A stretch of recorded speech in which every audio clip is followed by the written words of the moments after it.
What wisdom do you have for us today? It's only illegal if you get caught. The fuck? What? I didn't stutter.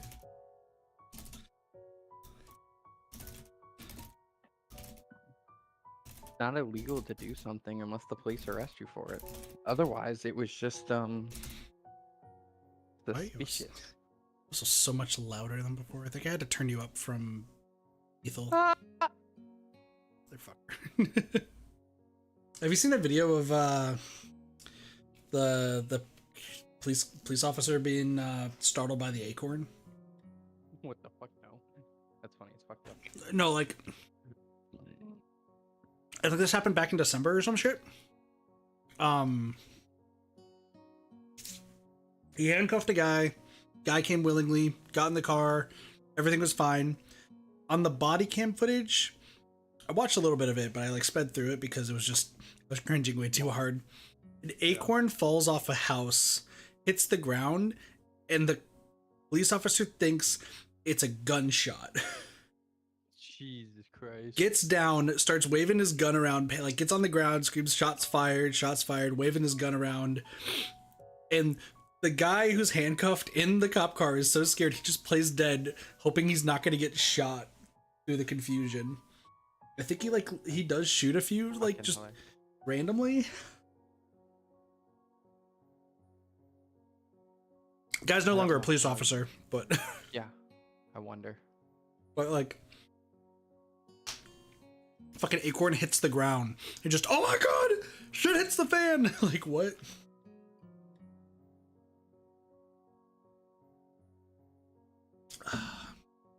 You're excited for this. You're taking time off of Helldivers 2 for this.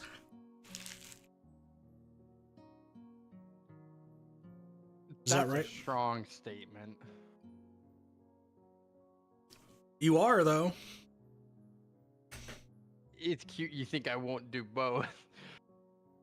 I won't do both purely because I don't want to have one of my characters pop up that I need to read for and just be getting destroyed by a tank. Fair. I mean, plus I would be joining you in Helldivers, is that right? I should have said that as my opening line. Welcome, chat. Welcome, welcome. Make sure you spread your democracy and give us the money to support capitalism.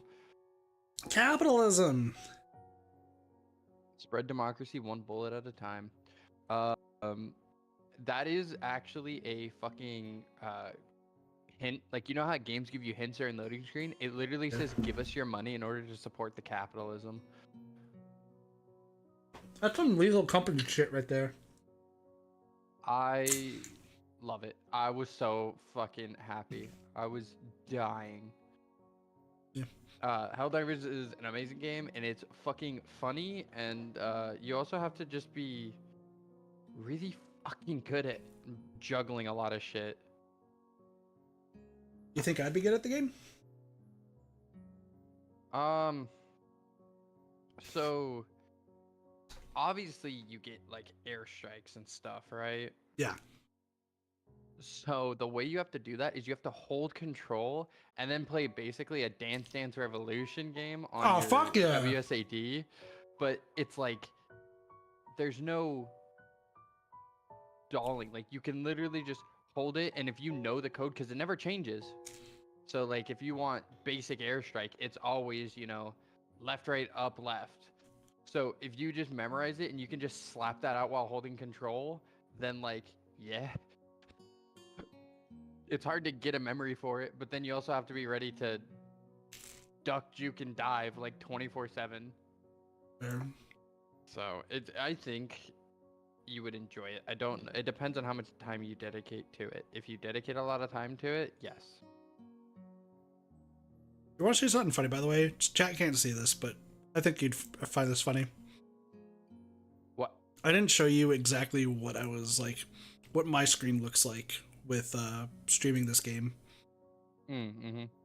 So I'm going to show you. I can't show chat. You cannot show chat now. You can show me. There's no way. Oh my god, this would so get you demonetized. This moves up a no little way. bit more. No, you'd need to move it down more. I know. I'm just saying more demonetized if I moved it up more. Uh, but there's no way. This game does full screen. I'm telling you, this game does full screen. So I'll Go show into you. options. Yeah, no, I'll show you what it looks like Yeah. though. Okay, go ahead. It's just super wide, and my mouse is like double speed right now. Ooh, yeah, and it's not streaming well. Yeah. Everything Okay, just well got everything just got pushed to the side. Okay, then what I would tell you to do is at least stretch it. You know, grab the corners and stretch it. Like you don't have to play on a dinky little thing. No, I prefer it like this because I think it actually just fits it. I think you're a fucking weirdo. Well, it's fine. So, are you finally ready to jump into it? Yep, we can do that. Were we on unidentified drinking object? Yeah. No. Cause that's a Miami. Yeah. No, it's definitely this. No, no, no, no, no, no, no, no fucking way you're already at this point. What do you mean? Well, this is Lily's route, so I guess you would have to be. Yeah. Yeah, you're good. I'm gonna pull up the spreadsheet though. I'm at it. Just to make sure I don't. Oh, you should. Yeah, I'm gonna give you a warning right now. Within the next 10 or so minutes, yeah, you're gonna need it. Let me make sure I grab mine actually as well, just to have that shit on lock. Oh my god. It's Act we 3, talk too so much. we do, but it's fun. I We don't like think talking. We're on Act 3. That's my No, problem. we're Like, Act 2. We're in Act 2. We are in Act 2. But like, look, I hear you, but like this next part should be on the list. are you sure? Well, it's not like that bad. But Do I like, need to put the sensors up? No. But it walks the line. Like Listen, it should be on here. I'm more so like. I'm telling you, no, nothing like that pops up. Yeah, But, no, all I care about, I don't care what is said, as long as visually we're fine. Yeah, I'd say visually you're fine. Okay. If there's any panic, I got it on lock. I'm ready. No, there's no panic in this. Okay. Do you remember who he was voicing who? No, that was your job. I thought I had a card. I know I'm the girlfriend because Yeah, I wanted you to make are. your life hard. So Fucking swear.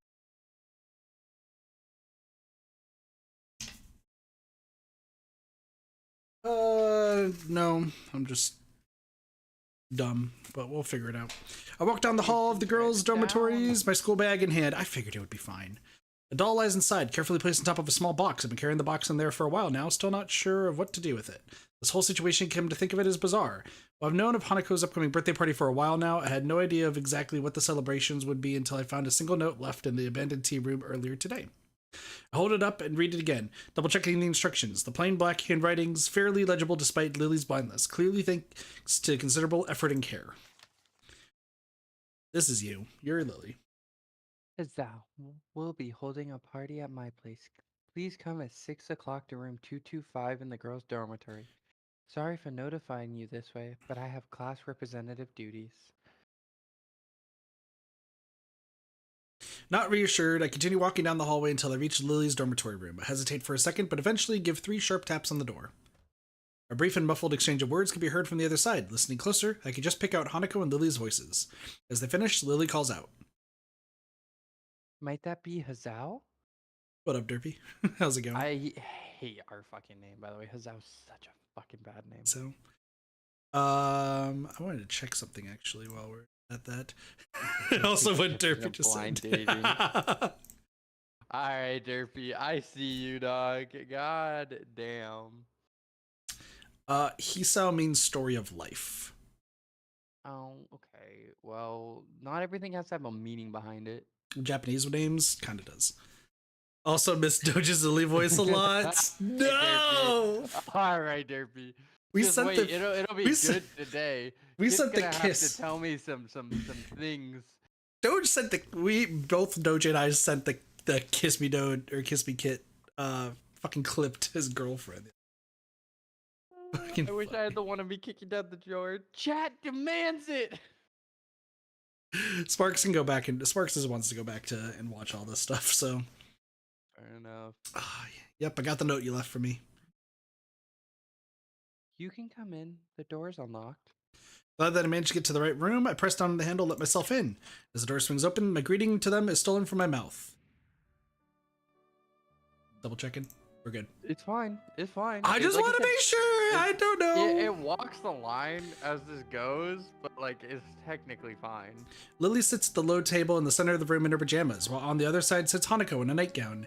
Being dressed in only my normal school clothes, I feel quite out of place. I steal a quick glance at the lovely sight of the two. My eyes tearing? I guess it's tearing themselves from Lily's long, thin, and pale legs, only with a measure of reluctance. Okay.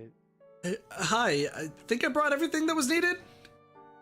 She smiles and nods. I wonder if she's even aware of the pleasant sight she makes. The thin, dark blue silk of her pajamas, is that really blue? That looks black. It looks black as fuck, but we'll just skip it. The thin, dark blue silk of her pajamas really suits her, accentuating both her eyes and her curves. The look of her last night, that tentative and almost shy demeanor, seems all but replaced by her coy nature. It's nice to see her confidence returned, though I can't help casting my mind back to how she looked back then. I look to Hanako, who nervously sits opposite her in her gown. It isn't a surprise that she wears something so conservative, though it definitely looks cute. Hi Hanako, happy birthday. Who was Hanako? Was it me? I think you, yeah. Thank you. She's unusually skittish, despite the fact that she's warmed up to me considerably over the weeks we've come to know each other. This is a pretty unusual situation, I guess. I'm now officially writing down. I swore I did already, but... You want to read my Twitch chat? What? The panic. I'm insulted.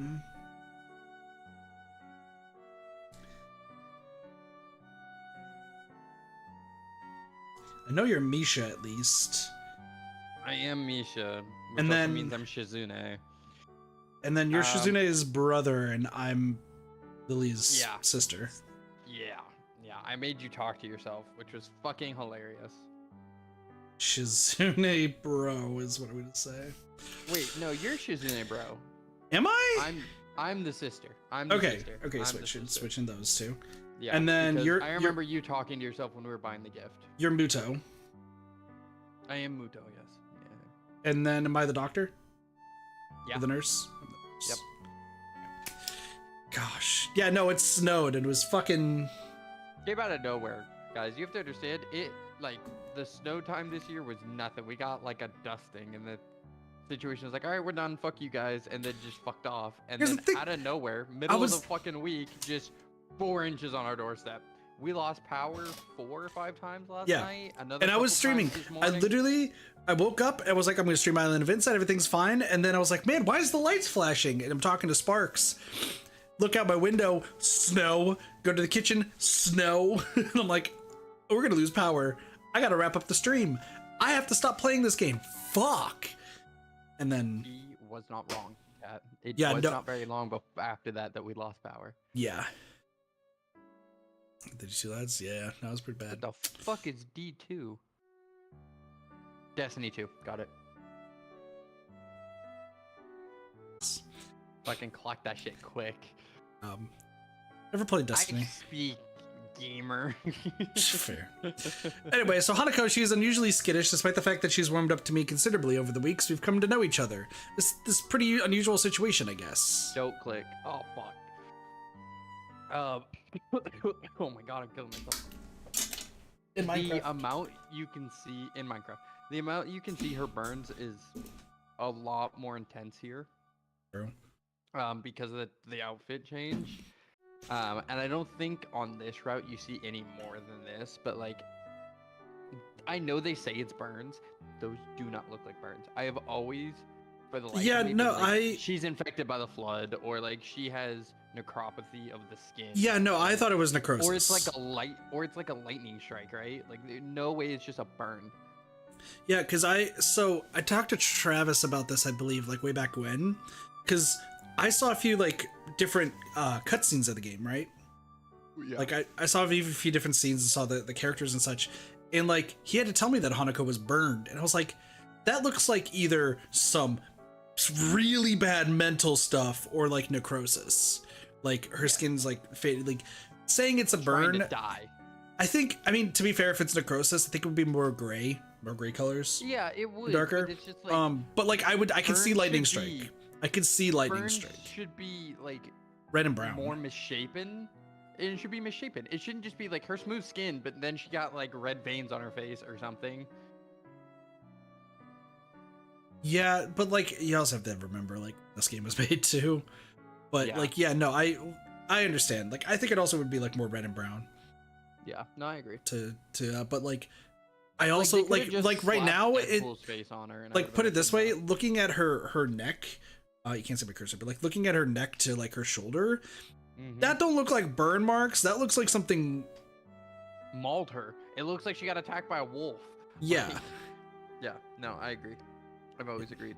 And same thing, I don't know why the girl with burns needs to go to the super special school. Just saying. Well, I think it's mental trauma. Even though they said in the beginning of the game we specifically try not to take people with mental trauma. Yeah, but I think like there's exceptions. Once again, there's normal people who also go to the school, right? Yeah. Like people who like don't have anything, so they might try not to take any mental trauma. But what up, cheese? I think in Hanako's case, it's a specific thing where like she needs to be in a place like this. in Yeah, order she to needs overcome safety it. because she's Yeah. so mentally broken. So mentally broken, but there's also a physical Sign of it as sign of it too. Yeah. So I think hers is the only one that's like mental and physical compared to everyone else's, which is purely physical. well. Yeah, exactly. Can I don't even get edit it. Hi, this? jeez. Can you edit this doc? No, but why? Because I wanted to name which routes they were, but it doesn't matter. Oh, wait, maybe I can. Can I? Yeah. Okay, well, that's fine. If Travis ever shows up and he's not super Yeah. busy, I'll have him. But it's 24 through just like 28. the other two, I'm just not gonna be able to like tell you. I don't know 30 down. I don't know 17 to 22. I don't know who's like. I don't know how to differentiate that. So, anyways. I think so. There's Hanako route, Emi route. I think that's Rin, Lilly, and then Shizune. Yeah. Wait, actually, Yeah. No, it no. would be. no. I think that Shizune is the longer one. Oh, Because- 17 to 22. Yeah, 17 to 22. Because looking at 30 through 34, when asked to kiss her, Shizune wouldn't be, unless you're. Yeah, burning. you wouldn't ask. But the girl that can't grab you would need to. Yeah. Okay. Fair enough. I was Alright. also gonna just gonna double check. What can I? You Oh, got signal. rid of No, the yeah, ring. signal interference is Rin. So 17 to 22 is Rin. 24 to 28 is. So Shizune does ask. Okay. Interesting. So we must learn sign language, I guess. Yeah. Or she speaks to Misha. And Misha just watches us. Suzune, just I third mean, party. Some people are into it. She's just. It's just trash. Thanks for the trash, Doge. I just. Look, I have the wanted you worst. to wear the hat. I have the worst image in my brain. I was gonna ask you to put on the hat, but it's no longer a thing, so we're doing this. Oh, the hat. Once my room is perfectly clean, I'll put the hat on. We'll see the hat in 3 years, chat. Dude, I've been getting better. You have been, little by little. Anyways. I wanted today was gonna be a plan of like me coming home early to actually like for lunch That to like you clean. thought. Yeah, then snow fucking hit. And I'll fucking do it again. Alright. God damn it. That's already fucking up my throat. Be a girl. Feel free to take a seat, Hazal. I'll just pour you two some tea. Sure thing. Lily takes the steaming... Oops, that's the right click. Lily takes the steaming red teapot from the side of the table and gently pours its contents into our teacups as I take a seat beside them, setting my bag against the nearby wall. With my senses returned and hormones somewhat calmer, I realize that this is the first time I've ever been in Lily's room. The first thing I noticed is the ambient smell, just slightly different from that in mine. Probably faint perfume or nail polish. It could be anything of a girl's, really. Another is the plain nature of the room, visually. Beige walls, a smart yet unadorned cabinet, the lack of posters or wall hangings. It's distinctively utilitarian. Something I should have anticipated given her blindness.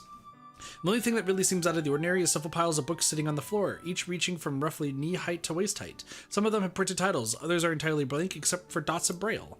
The fact that the ones with printed titles are uniformly in English is interesting, though not completely unexpected. She did mention her parents impressing the language upon her and Akira, after all. The room looks nice, Lily. I hear a call of things from beside my shoulder. Looking back to Hanako, her gaze is fixed on her lap and her hands are nervously clutching her gown. It's now that I notice why. With these clothes on, the extent of her scarring is far more visible, reaching down her neck and out to cover her right shoulder. Considering this is a party for her, she doesn't really look like she's enjoying the experience now that I'm here. So, how old are you turning? 18? Her look of surprise, not at all helped by her total lack of skill at hiding her feelings, shows that she was trying to mentally tune me out. This is really quite awkward. Yes. On the plus side, there's only 2 more years till you can drink, so who's older, you or Lily? Is the drinking age 20 in Japan? Yeah, I think so. I thought it was 16, but... I thought it was 16 too. Unless that's a more recent thing. 16's Britain is what I think we're fucking it up with. 15's Germany, I think. There's Foxy. Where's Foxy? We need a confirmation. Lily, she had her birthday in 20. February. 20 What about yours? Earlier this year, so it's already passed. Unstated is that it passed while I was stuck in the hospital. That was a particularly low point of the experience. Conversation with her dries up as quickly as expected. It isn't long before Lily's finished preparing our drinks, setting down the 3 teacups in front of us. Picked mine up, immediately noticing a much stronger aroma and taste than the tea we've been having. Huh, it tastes different than the tea we have in school. Hey Lily, why don't you have posters? Motherfucker, she blind! She blind! She can't even see him! It's just a poster, that's all, that's what, all dots. All dots, but it like makes something? Go on, that'd be cool. That'd actually be really cool. Like, $1 million art idea, it's mine, none of you can have it, trademarked. Damn. It's a different variety rather than the kind we've been having there. You've never tasted orange Dupar before? Not that I can remember. I usually drink coffee after all, like when we were in town. This is nice though. As we settle down and sip, Hanako seems to become more relaxed, or at least a bit less tense about my presence. We all finish our cups at about the same time, with Hanako failing rather badly at hiding her anticipation for the cake that's sitting to the side, begging to be eaten. Why do you have... Are you subscribed to Korra? For 7 months. I'm so proud of you. Not even sub to me. No, I'm just kidding. Please don't. Gotta get emotes still. Come to think of it, I'm feeling very eager myself. First things first, though. Lily? Yeah, now is good.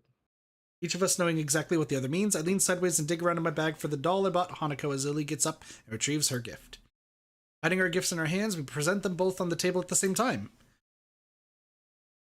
Happy birthday! Kit, you were slow. Speed it up. No, I was timed perfectly on our end. Hanako silently sits looking at them for seconds on end, at a sheer surprise. A little wooden doll, replete with Victorian era dress and little hat, lies next to a light brown and fluffy stuffed bear from Lily. Got 2 very different gifts. She clutches at her gown as she moves to speak, not taking her eyes off the modest presents. Thank you, Lily and Hisao. That's a cute scene. Is because I thought the burns would also be in pain. The nerves would be dead. You wouldn't feel it. Her voice begins to crack as Lilly reaches forward, wrapping her in a soft embrace. The sight of Hanako holding Lilly so tightly is heartwarming, so much so that I couldn't wipe the smile off my face even if I wanted to. As Lilly gently rests her face on Hanako's head, she speaks so quietly and softly that I can barely hear. Happy birthday, Hanako. Happy birthday. Hanako gives a small nod, holding on to Lilly for a time before breaking off and wiping an eye. I guess that for Hanako, simply having anyone to be there and love her would be special. The fact that Lilly and I can now share that role for her is something I think I will always be grateful for. Hanako gently takes the doll and teddy bear, holding them both to her chest as she warmly smiles. For a long time, all three of us simply sit in happy silence. The quiet is not broken until Lily's soft voice beckons. Shall we have at the cake then? Let them eat cake. Cake! Her proposal is met with two looks of unhidden anticipation. No argument for me. Okay. You know what it reminds me of? Punch a dick in the head or punch a dickhead? Phew, that was good. I contentedly sit back, both Lilly and Hanako looking just as satisfied with the food as I. It took some effort, but we managed to finish off the cake in one go. I don't think I could fit any more in. Slurps loudly. Sorry, what?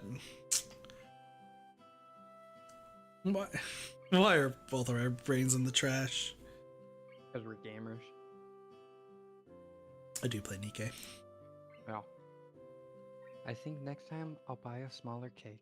Common Doge and Kit L, what do you mean, Cheebs? Cheebs, we know why you like what Nikkei character you like, alright? I'll just leave it at that. Just because Kit and I are honest about our feelings. You literally have a Viper out. And I have Jackal. You have a Viper outfit, you bitch. I have a Viper jacket and a Jackal jacket, thank you very much. I'll Jackal your Viper.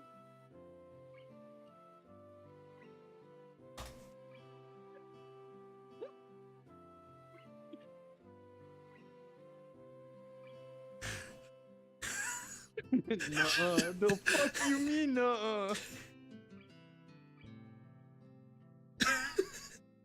Anyway, What? chat, You know exactly. Awkward, so we're getting through this.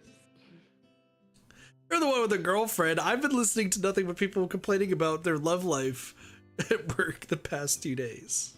Yeah, I don't have to complain. Yeah, you're living the good life. I'm just Loner McGee over here. Playing dating sims. And Nikkei. No, it's a weeboo. Oh. Or taku, isn't that the right word for it? Technically otaku is the proper term, but you could also just say weeaboo. I mean, nothing wrong with them. I just don't want to be. But such is life. Cheese agrees. I know Cheese agrees. This has now become very depressing. Hanako and I give a chuckle, but I can't help noticing that come this time next year, we'll have graduated from Yamaku. The fact is somewhat depressing. Fucking...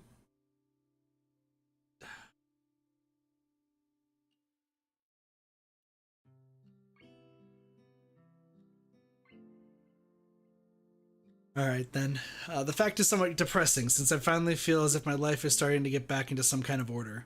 Idly looking around Lily's neat and orderly room, her books catch my eye once again. This may be a little impetuous, but my curiosity gets the better of me. Besides, I don't think she'll mind in any case. Hey Lily, do you mind if I take a look at one of your books? You're quite welcome to, Hazao. That said, if you can overcome 2 language barriers, I will be quite impressed. 2? Braille and... Oh, right, English. She gives a nod. I knew you were studying English, but I'm still amazed that you're this proficient at it. One could say it's a perfect way to avoid people borrowing my collection. She says it in jest, but I'm a little disappointed. Having all these books around me with no way of reading them feels like one big tease. Hanako giggles quietly as I reach over the closest pile, plucking the topmost book with only a cursory glance. Story. Oh, cursory. No T in there, buddy. Yeah. Death on the Nile, in large letters on the cover, is the only printed text to be seen. I sit down for a while with the book open in my lap as Lilly and Hanako talk. Try as I might to feel out the dots of braille printed on each page, they seem to blend into one another and become indistinct. I thought this to be a lot easier than it actually is. With some practice, though, I could see someone with a better sense of touch than mine managing to read at a pretty fast speed. What up, Ray? Noticing a silence that had probably begun earlier, I looked up from the dotted pages to see Lilly smiling as Hanako sips another cup of tea. Is something wrong? Quite the opposite. Your curiosity is quite endearing. I'm inordinately pleased by the praise, though I could feel my cheeks heating up a little. Thanks, but I don't know how else I could act. To be honest, I wasn't altogether sure of how you saw us, since you were a new transfer student from another school. You got your PS4 delivered already? Yo, Ray's gets to play Relink soon! Let's go! Doge will never play it, probably. That's sad. It's a great game. If you pitied us, I would have been quite offended. There's a certain edge to Lily's voice, one that I quite possibly place as pride. Glancing over to Hanako, she seems even more subdued than usual, looking towards Lilly rather than me. I wouldn't worry about that. Considering the position I found myself in, I'm perhaps the last person that should be dispensing pity on others. My parents' first interaction with me after my heart attack, I wouldn't want anyone to see that kind of face. I catch myself from going any further, but not soon enough. Both of the girls seem to be put off, Lilly especially. I'm sorry. I shouldn't have gone that far. An awkward silence reigns for a few beats, thankfully ended as Lily's head perks up in a gesture I've come to easily recognize. Hear something? The door. Everyone looks towards it, trusting in Lily's senses. True enough, the door handle shudders and turns, a flash of yellow and black slipping through. Oh god, I gotta remember this voice. It's just Lilly, but like a deeper octave. Akira Satao is in the house! Happy birthday, Hanako! Thank you. Akira takes a seat at the table as she plops her tall bag beside her. She has her trademark boisterous air about her, making no small deal of her entrance. Hanako clutches her gown to steady herself, but doesn't appear too shaken after she settles down. I guess she must have met Akira before. Not a huge surprise given how close Akira and Lilly are. Akira doesn't seem to be at least the least bit put off by Hanako's scarring, despite its prominence, but she also doesn't pull any punches in how she acts despite Hanako's shy nature. I thought you said you'd have to work, Akira. Did you manage to get off for a while? Kinda. I feel bad about teaching the guys doing overtime, so I gotta get back soon. But I felt bad about not coming to your cute little Hanako birthday party too. So for now, I'm here. She grins wildly at Hanako, who flowers into a full blush as she pins her eyes downwards toward her lap. Her mouth seems to widen and retract over and over, as if she was trying to suppress a smile out of embarrassment. It's a little strange how her reaction seems to be more immediate and forceful than when she's embarrassed by the way she looks. All she manages to give in return is a tiny nod, failing to hide her appreciation to any great extent. Not that many people give her positive attention, I suppose. It makes me respect how well Akira can handle her, making her so happy compared to what little I can do. Now then, before I go... She reaches into the bag beside her and grandly displays its contents. Out come 2 large glass bottles, both with long French names on the labels. Hanako's expression is an odd mix of surprise and curiosity, and I suspect mine's no different. Lilly, not seeing the proceedings, is oblivious to what's going on. Akira, this isn't... What is it? Wine. 1 red, 1 white. Akira, that's... Relax, relax. It's not like Shizune's here to scold you. Lilly has a point. That's not exactly allowed on campus. Or anywhere, really. We're still short of the legal drinking age, remember? And we're all on a bunch of medical pills. Well, not Lilly, but Hanako and us, definitely. We should not be drinking. Do you think it's a Merlot? The red? Mm-hmm. Definitely Merlot. I mean, if you're just gonna get somebody wine who's never had wine before, you start with Merlot. Yeah, Merlot and probably Riesling? No, you're going too far. I would guess, oh my god, like a bubbly. Really? I would guess like, yeah, well, bubbly is easier to taste for somebody who hates wine, because it just tastes like soda juice. I'm trying to think what those are called, and I can't. I wish fucking girlfriend had some, but we finished the bottle, and I can't remember what it was now. I know it's Pinot Grigio, Pinot Noir. Yeah, I think I think it's a Pinot. I think it's a white Pinot bubbly. So it's like a sweet. I don't know. It's been a while since I need to learn my bartending shit. Yeah. Kit does not drink. Me, on the other hand, I drink very rarely and in moderation because I just don't fuck with alcohol.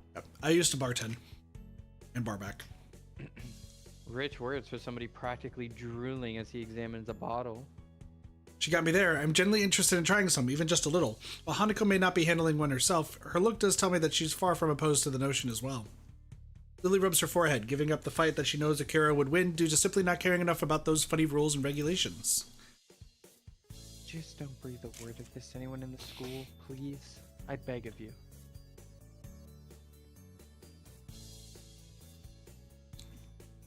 I'm not stupid, don't worry. That said, I gotta get back to work pretty soon. So soon? But you only just arrived. Sorry, Lily. Good to see you two again, though. And you, Hazao. See you later, then. Goodbye, Akira. She levers herself with a grunt and waltzes out of the room, leaving us alone with the two atoms on the table.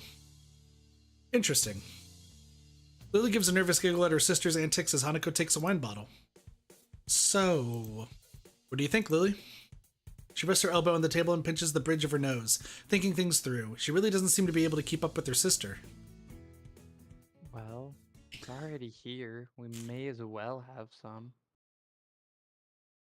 And that, kids, is how you get addicted to meth.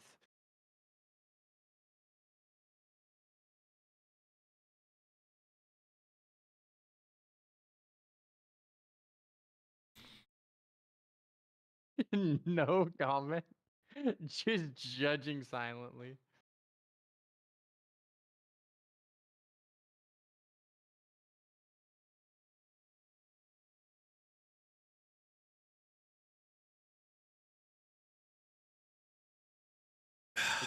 What's happening here, bud?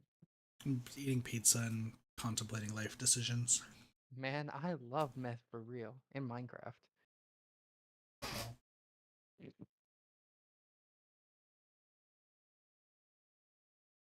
I think this immediately makes Akira my least favorite character. Why? Not a fan of underage drinking. When somebody's 18, I mean, one, don't do it because it's the law, but also like the problem is they're not in their own home. In the U.S., there's kind of a roundabout thing where it's like, one, you should never ever be within 10 miles of a vehicle if you're gonna drink, at least the driver's seat of that vehicle. Like that's just even if you take a sip of something, I'm like, nope, you're not driving. That's my rule with it, and that's why nobody in my group drinks or drives. But I think there's a rule in the U.S. where it's like if you're in your house with your family and you have the parents' permission, you can do it. I'm fine with a little underage drinking. They can try it, but leaving 2 bottles with 3 kids, that's a mistake. Every single one of these kids is going to get absolutely trashed. And then nobody's there to watch them because Akira left. So if Akira had stayed and maintained how much they drank and made sure they didn't do anything stupid, fine. Akira being like, well, here's some alcohol, good luck, and just dipping, yeah, that's fucked. You're asking for something bad to happen. Even still, with my history on this stuff, doesn't sit well with me at all. Most of me and my friends drink. I think I was 19 the first time I had a drink. But again, I was in my own home with my parents' permission. I was drinking with my parents, and I had like a single shot of something, and they're like, "And you're done, because if we give you more, you're not gonna have a good time." They're responsible. So in New Zealand, it's incredibly common that kids would get a very small amount of light beer as a taste, mainly. Yeah, exactly. Again, tiny amounts is fine, especially when you're 18, 19. I don't see a problem with it, but leaving 2 fucking bottles for 3 people is crazy. Yeah, actually. Yeah, no, I've Oh never yeah, drank, and that's the other thing is wine hits like a fucking truck.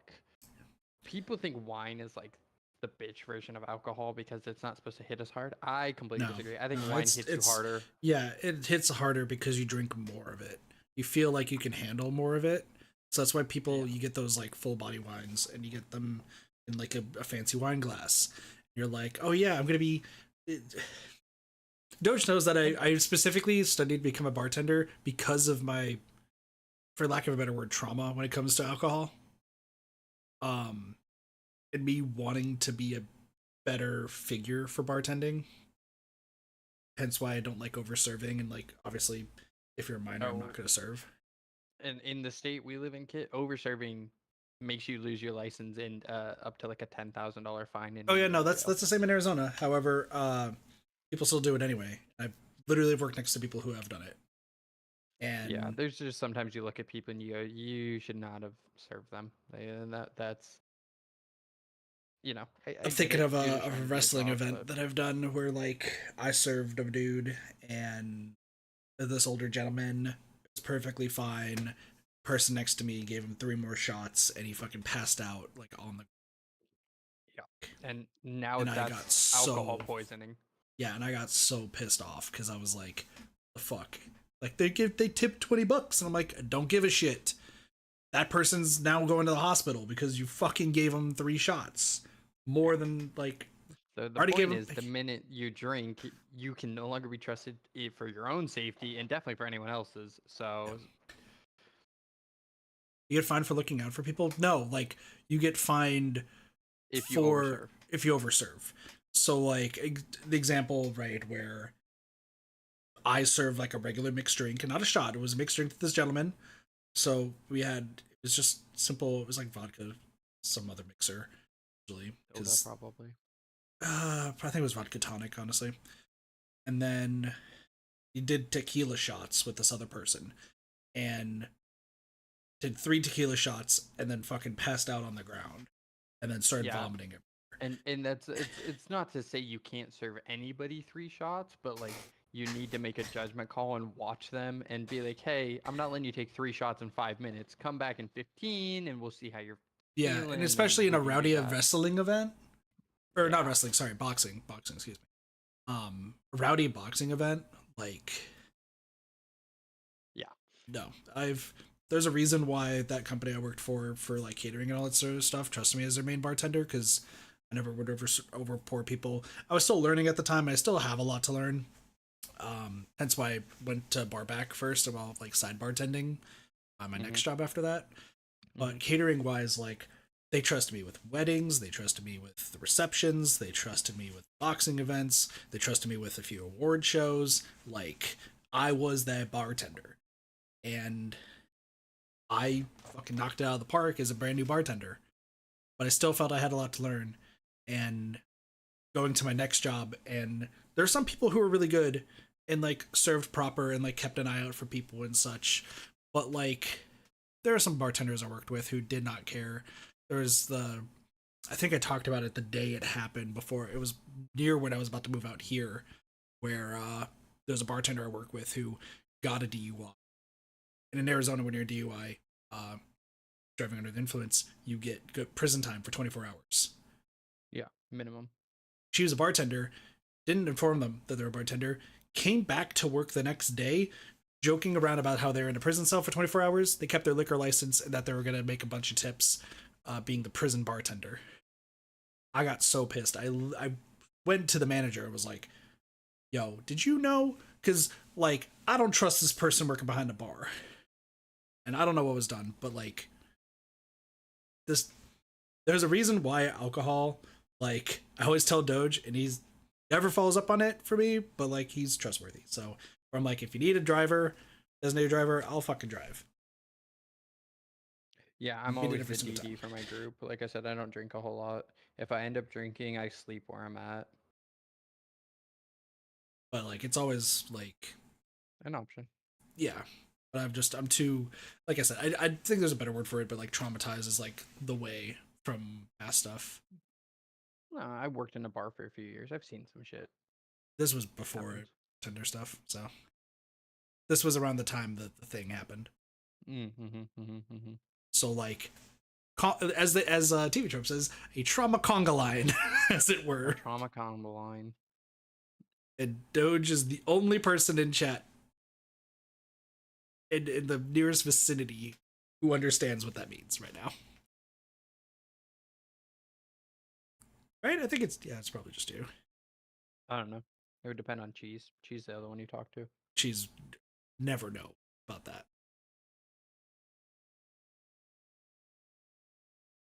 Hands down, never. That's something that I've not talked with anyone about except for you.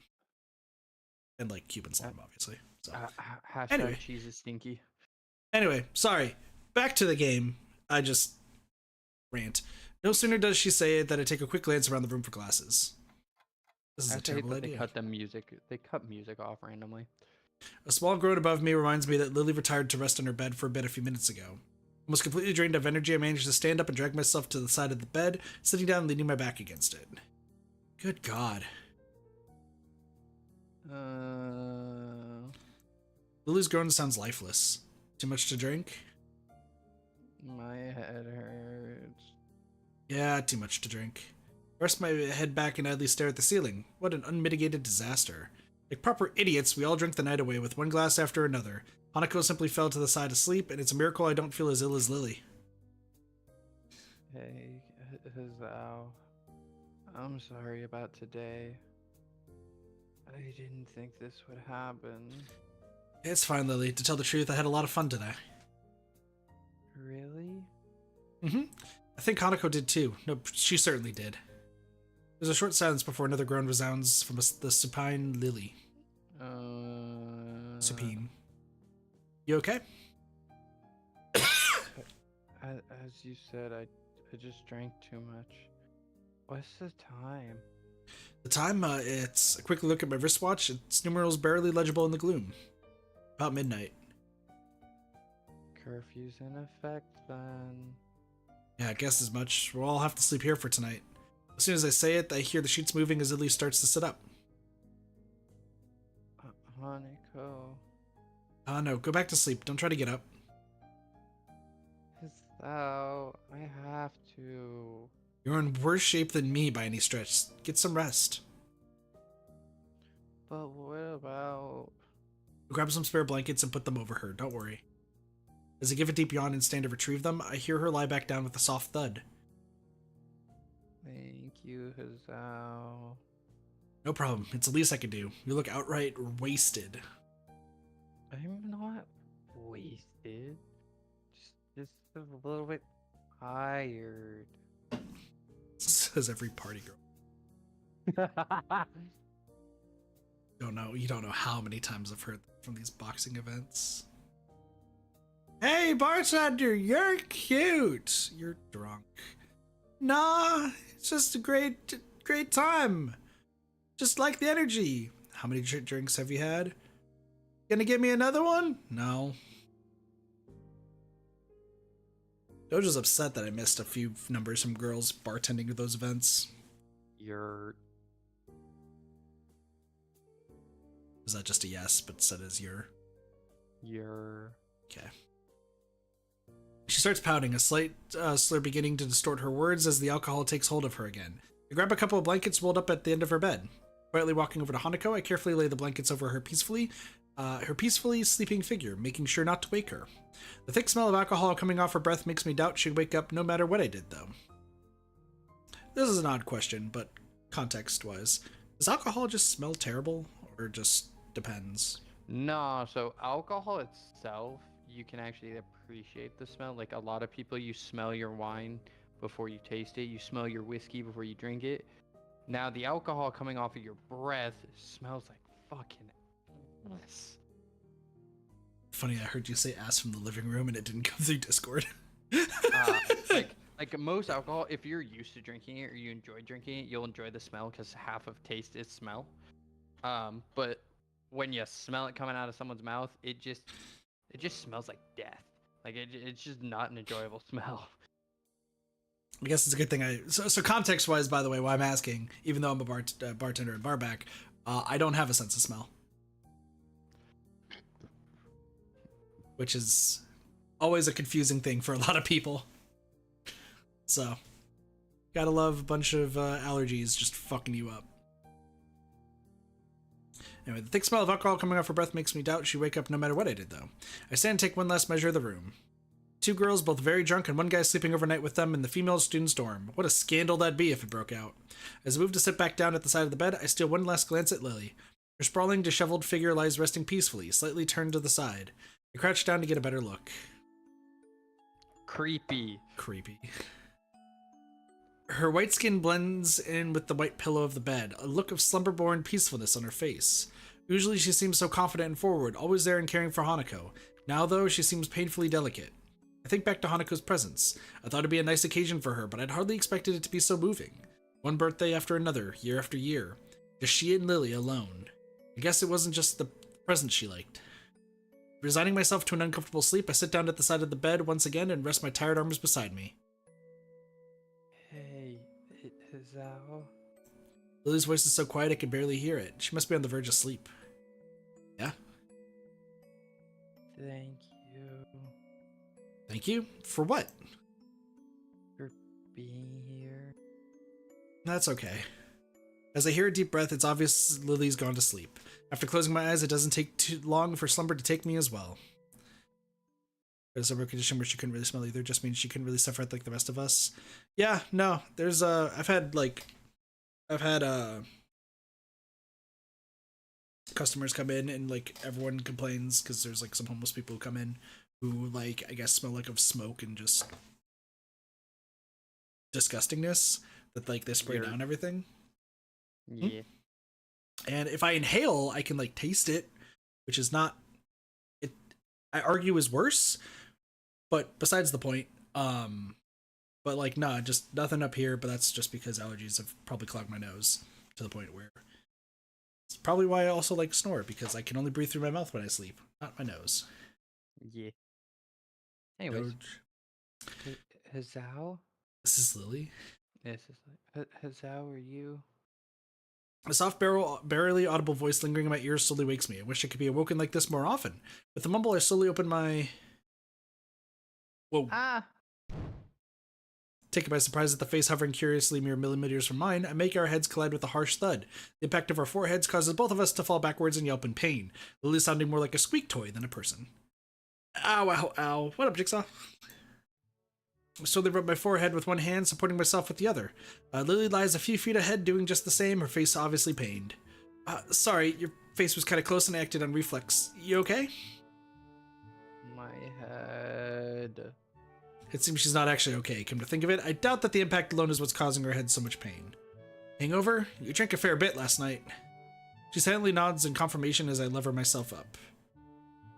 I offer a hand to her and help her back on her feet. Glancing behind her, I find that Hanako's still fast asleep. Oh.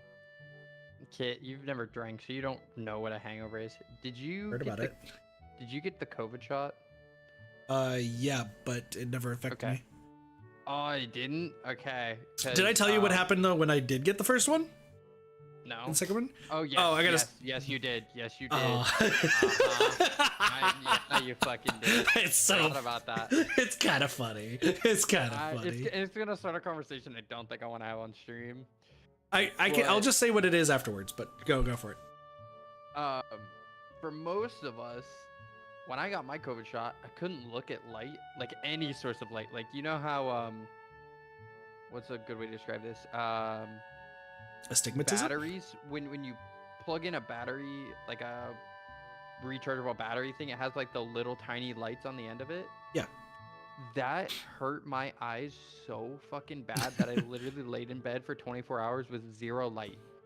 Damn. I had blackout curtains that I literally had to tape to the wall because it was so fucking bad. I couldn't be on my phone. I couldn't do anything. It was horrible. The headache was god awful, and I just wanted to throw up all fucking day. That is basically a hangover. So if anyone got a shitty reaction from the COVID shot, that's a hangover. Yeah, because I got the shot and then immediately started streaming that same day. I went to league night for sports. Some of you remembers what happened before. League nights for what sport? Just for reference's sake, though, in the COVID shot for me, yeah, I was perfectly fine. The guy next to me. Yeah, dude, that shit. Oh my god. So to briefly oversimplify what happened, the same guy was next to me both times at the same pharmacy, but there's a difference in both of them. The first time he got a shot, we both were sitting there. He got up and went to go talk to the pharmacist and fucking collapsed cold on the ground. Like, we're talking like just muscles gone, just skeleton just dropped down. He passed out on the ground. Meanwhile, me, who also got the shot but wasn't feeling any effects, casually walked to the pharmacist and, left. The next shot. There was a reason they were like, you need to sit here for 30 minutes. We need to make sure you don't just fucking give out. Yeah, what she did.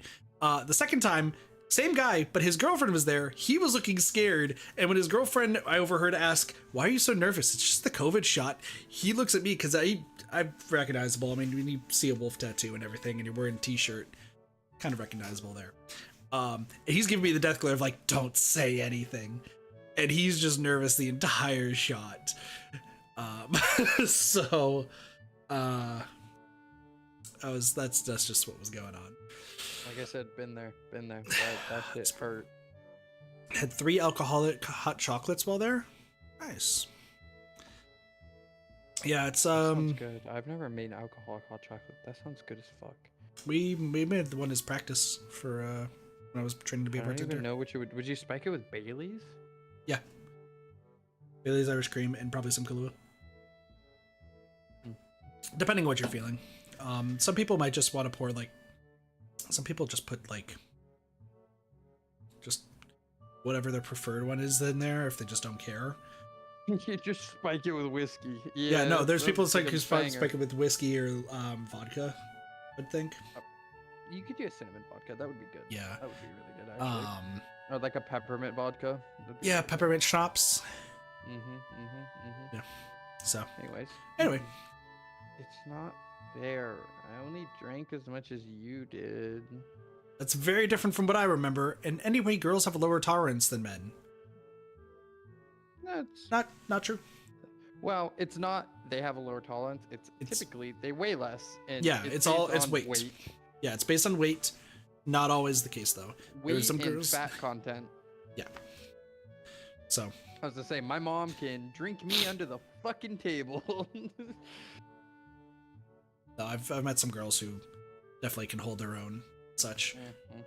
But also, since I don't overserve, I don't know what the limit is. And do I want to find the limit? No. That doesn't help.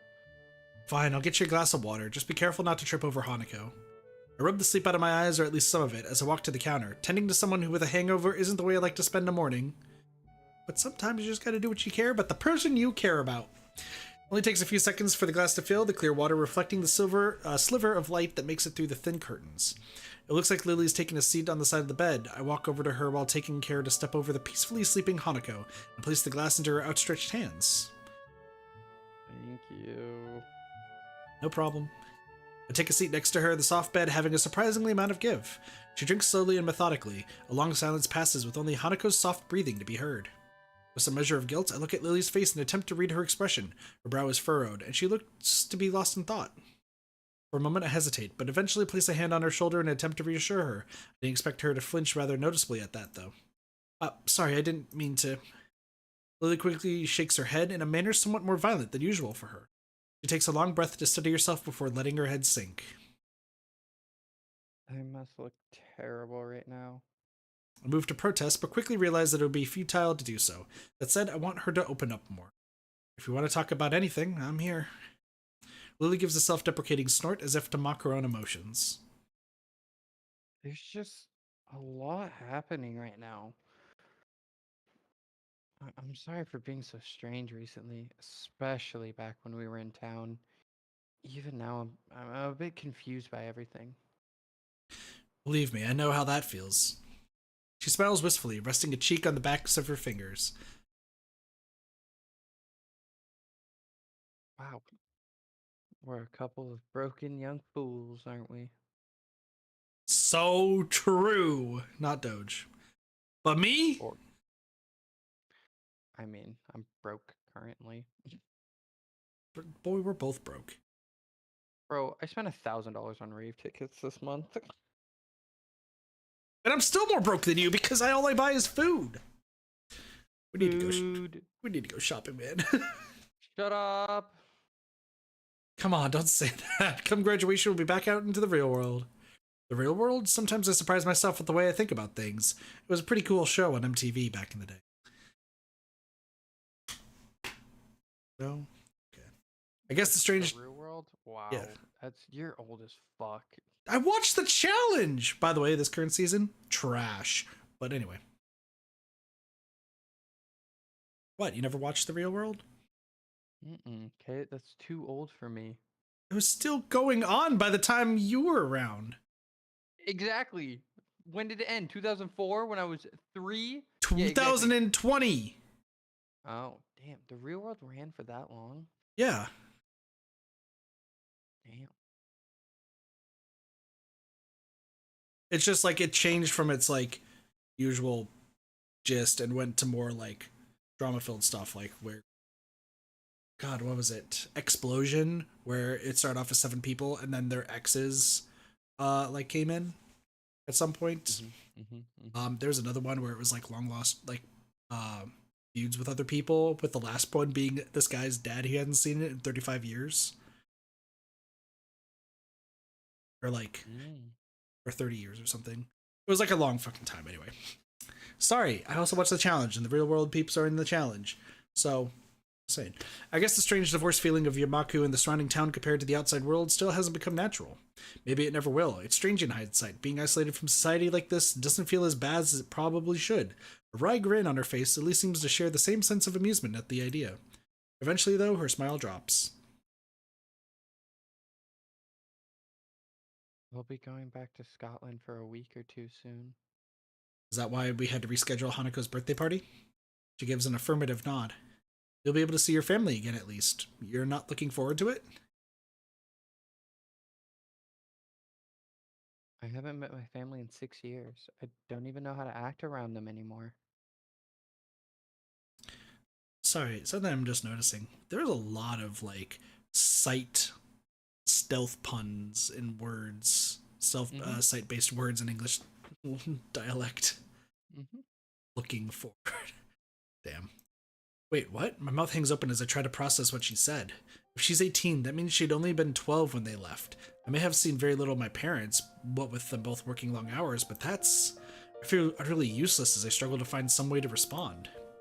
But why? Why did they leave? Or why are they inviting Akira and me back? Both, I suppose. My father's business has its headquarters in Scotland, and an executive position became available for him there. In the end, he had to move permanently. My mother followed him, but Akira and I stayed in Japan for the sake of both Akira's job within the Japanese branch of my father's company and my education. As for the latter, one of my aunts is gravely sick. Oh, I'm sorry. Don't be. It feels strange, really. We're being summoned there for her, yet we've barely met before. Can't even remember the sound of her voice. Equally strange is the total lack of antipathy she feels towards her family for doing such a thing. I can't help feeling slightly humbled.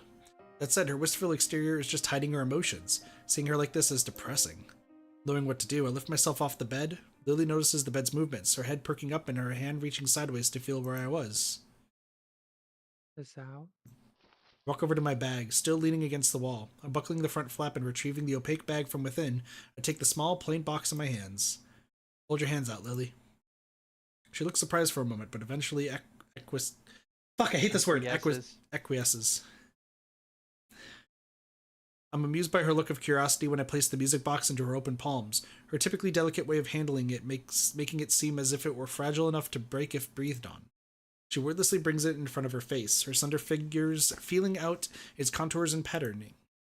Eventually her fingers find the recessed line between the lid and body of the box, and her thumb effortlessly pops open the lid. I take a seat on the bed next to her, watching her face silently and intently. She sits completely motionless as she listens to the diminutive, tinny melody, her mouth just slightly open. Short. It takes a long while before she... clicked. It takes a long while before she closes the lid with a small snap, bringing the curtain down on the miniature performance playing in her hands.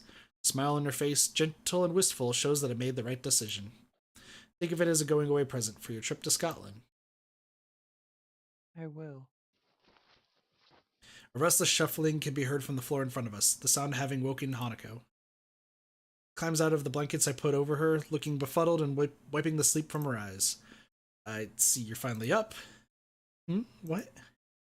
Hanako looks around the room with her eyes only half open, her mind far from being as awake as her body. Her dazed state makes me and Lilly chuckle.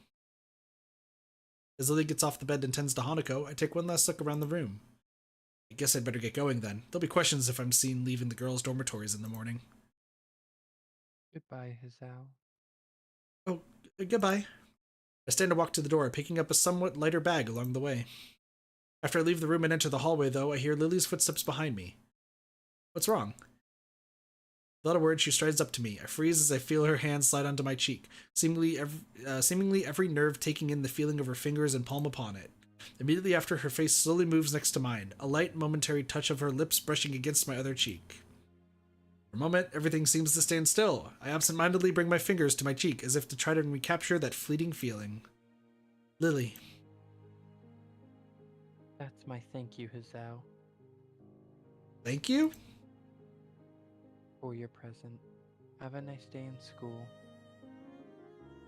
And with that, she disappears behind her door and gently closes it, the muffled voices of her and Hanako audible through it, much as they were yesterday night. I think I'd be hard-pressed not to have a nice day after that. Sensei is the man. That's a fitting fucking... That's so fitting.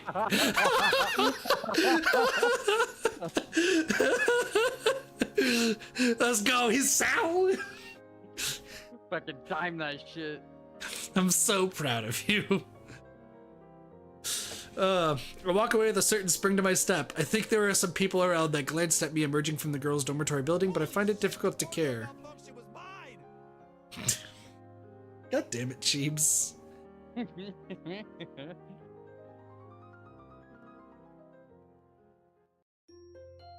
Well, time's passing. I thought that was in-game? No, that was Teddy from Persona 4. That's amazing. That was such a good timing. Oh, I need more sound alerts, too. He-chan. Valley Girl, Doge. He-chan. Go away.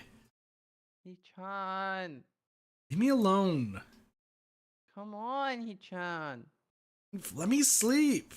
After 2 nights of not being able to sleep at all, the last thing I wanted is to be woken when I finally managed to. Maybe the last period of class with the textbook as my pillow, but I'll take whatever sleep I can get by this point. See, He-chan? Even Shizune wants you to get up. I don't care what Shizune wants. Leave me alone. Jeez, He-chan. I'll just have to wake Wait, Misha's going to... you. This is bad! I'm up, you don't have to... I can feel my face flowing with a scarlet red blush. The students still in class are sitting bolt upright and staring at the shouting fool who was sleeping just moments before. Damn it. I let my head smack back down on the table with a noticeable thud. Your headset just cut out all of that. Fuck. Trash. Dude, what is going on with your, like, you have like a limiter or something? I have no, I do. I have a limiter on my mic because as you've heard countlessly before, certain things happen and I scream and I feel guilty for that coming over. So obviously my banana is not set up perfectly, or it's the headset doing it automatically. It's the headset because it wouldn't be banana would be the opposite of how quiet you were. Oh yeah. So anyways, it's a headset. There's a setting to fix it. I just haven't fucked with it. That's something I should do so people can actually hear me. One of these days. It makes me stay within a very small audio range, which is really good for me because I scream sometimes. It's true. Misha's trademark uncontrolled laughter reverberates through the classroom. As I turn my mournful eyes to the bespectacled Shizune beside her, she carefully adjusts her glasses, desperately trying to maintain a look of serious disapproval. Narrowing my eyes, I could see the badly hidden grin spreading across her face. Itu, Shizune. You know what E2 is? Itu, Brute. Wow. I mean, that's a way to take it. I was just gonna say it's Spanish. That's not Spanish. It is Spanish. E is Y. The letter Y. Well, yeah, but like, it means the same thing. It's supposed to mean, yeah, and you, but it's, I think it's Italian? It literally means and you. Yeah. And yes, weird Spanish and Italian are based on the same thing. Based on, language is basically the same thing. But Itu Brute from, also, Julius Caesar from Shakespeare. English major. Yeah, I'm a that's nerd. what it's referencing. Shizune looks away quickly as she crosses her arms tightly, barely on the edge of her control. I don't know what to do for this. Wah! Yeah. I tried to do a Wario laugh. I heard from the living room, don't worry. I understand what you're trying to do. Chat's not gonna understand, but I appreciate what I heard from the living room. Misha's laughter doubles in volume as she glances at Shizune. All I can do is drag my hand down my face in resignation. You too. Who was the one who slept in her class, Chan? Yeah, it was me. Poor Shishan was having a fit trying to wake you up, weren't you? You ever sleep in class? Oh, yeah. Oh, yeah. Were you able to get away with it? Yeah. Let's go, same here. I was acing the class. Yeah. Let me sleep. I told you I played Injustice on my tablet with one of my friends in statistics. Did I? I think mine was psychology of human relationships. That's fair. Oh, and honors English, sophomore honors English. I had dual enrollment statistics. Me and my friend Tristan were the only two people with A's in the class. 98+%. Got our homework done in class. We literally had both of our tablets, our iPads out, playing Injustice in front of the entire class. He did not give a shit because we were good. The only time that he got mad at us is when the volume was on, that we actually accidentally did that. Valid. But like, we tried to keep it quiet. I move my eyes back to the standoffish Shizune, who with a single huff of confirmation returns to looking away with her arms crossed. Why was Shizune trying to wake me up? Shishan wanted to give you the handouts the substitute teacher gave out while Hichan was sleeping. Wish I had energy, Derpy. I'm surprised I'm awake today, but I told myself I'm going to be so that way we could play Katawa Shoujo. Dog, you're telling me I'm on like 3 hours of sleep. Fucking also same. I know. But mine's consistent. Yours isn't. Handouts. I suddenly find 2 sheets of paper thrust down in front of my face. Following the hand holding them, I see the still pouting figure looking down at me with a distinct scowl. I guess I really am in the wrong here. Sorry about that. No dice. Her irritated face still holds. I clasp my hands together and flick my head downwards in apology. Very, very sorry. Jefferson simply drops the papers on the desk. Damn. I look over my hands to see Shizune and Misha signing frantically to each other, a look of frustration on Shizune's face. Mwah! Wait. It looks to be less of a dialogue and more of a tirade, punctuated with sidelong glances at me. To say it's unsettling is an understatement. The two suddenly stop signing and look at me in unison, both having exactly the same look of disapproval. One fluid motion, Misha's hand suddenly extends high above me and comes rocketing down. Before I could even hope to react, my head's sent bouncing up and down like a jack-in-the-box. I quickly bring my hands to my head, more out of reflex than actual pain. Ow, what was that for? Open my eyes to see the two grinning at each other while exchanging an enthusiastic thumbs up. Hichan says you're forgiven now, Hichan. Could you forgive me with a little less force next time? There you go. That's a good Wario or Waluigi. I look at the two with the blank face. Misha and Shizune, 1. Hisao, 0. Mwah. Oh. Valley girl. Oh, Shishan also says that you should check your student mail more often. She produces a bright yellow envelope and hands it over with an exuberant grin. Strange, you could have written me a letter. Now is not the time and most definitely not the place to find out, though. Giving up on the nap so cruelly stolen from me, I rub my forehead and slowly get up, putting the sheets and envelope in my bag before swinging it over my shoulder. I take a step back and move to depart with a small bow, while Misha clutches her sides laughing and Shizune nods back in a curt farewell. I join the flow of students exiting the open door and turn the corner into the hallway. Only to end up face to face with Hanako. Whoa, hey Hanako. Good afternoon, Hisao. Silence falls between us as busily chatting students pass us by. She's fidgeting constantly, her eyes drawn to her other unremarkable footwear. I take the bridge of my nose and my fingers while I blink my eyes heavily in an attempt to make things seem clearer. I'm barely staying awake as it is. Hanako, you want to say something. What is it? I wanted to give you this. Hmm? He holds out a small rectangular piece of paper. I blink again to make out the text through barely open eyes, slowly starting to make out what's written.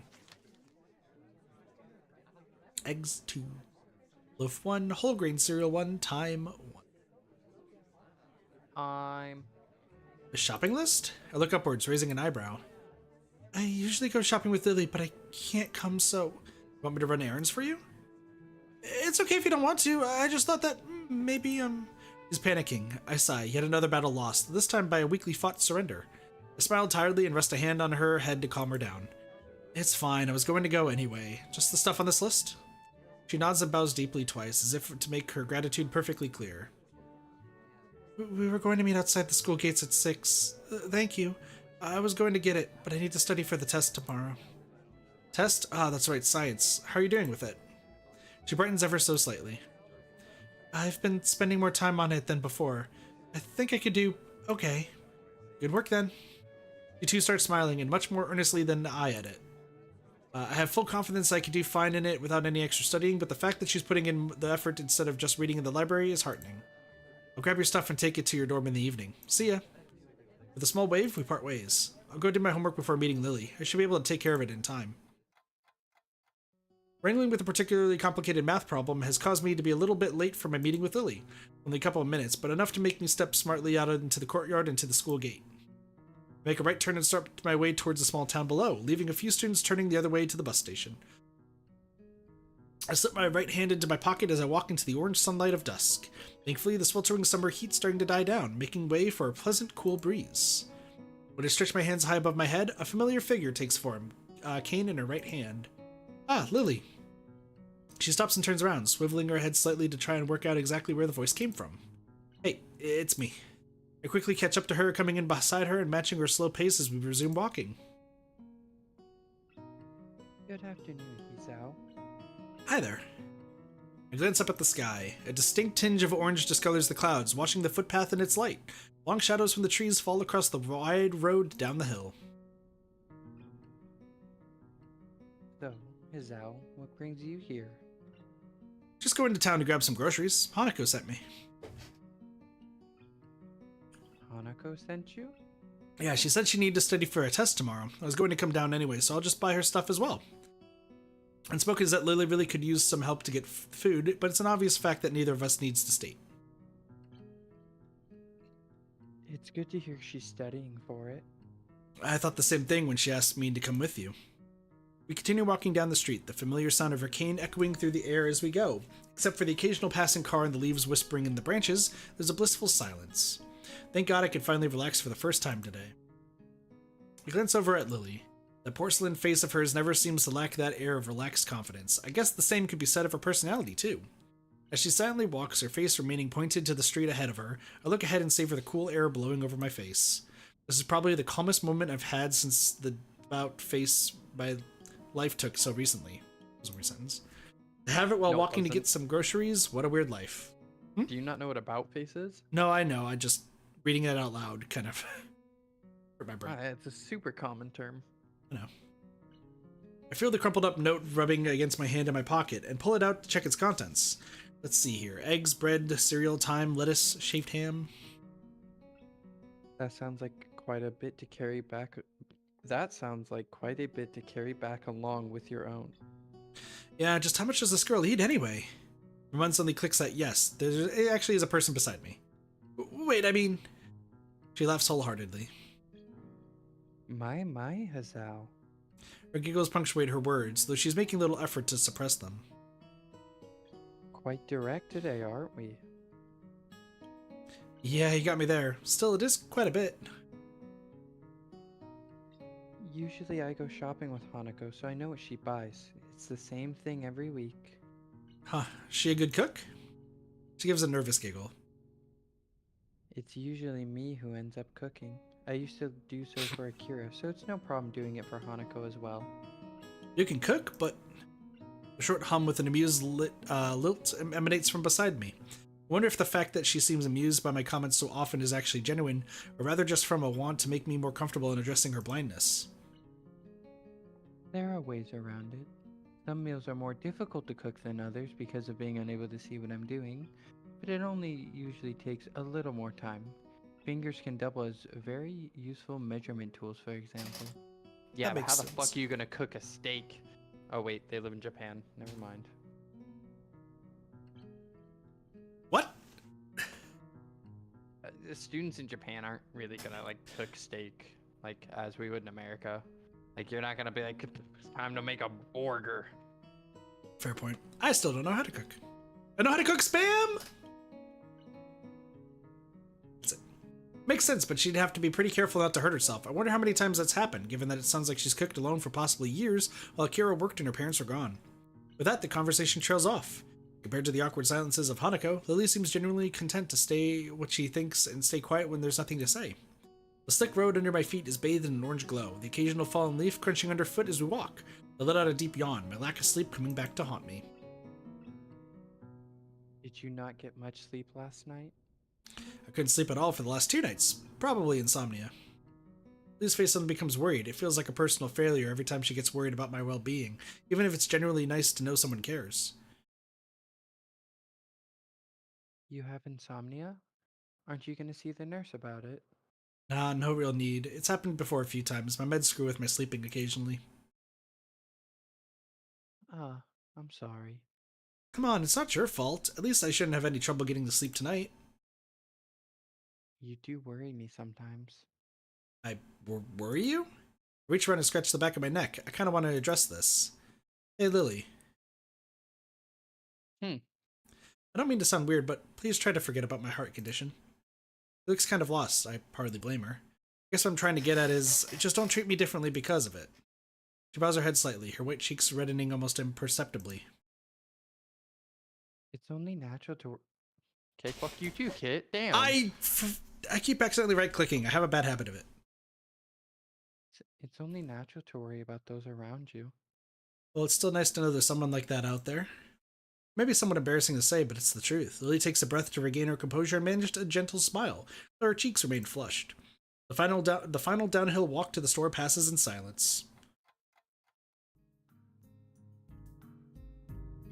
Welcome! She has wares. She has many wares! What can I give you today? Oh! I'm Green Junior. I'm Green Junior, the richest man in the world. Oh my god. Jeez, Doge doesn't know what that is. Shut up. Actually, you kind of. No, you really don't. Never mind. I suppose I'll get my stuff first, and Hanako's on the second round. I grab 2 well-worn red baskets from the stack beside the entrance and pass one to Lily.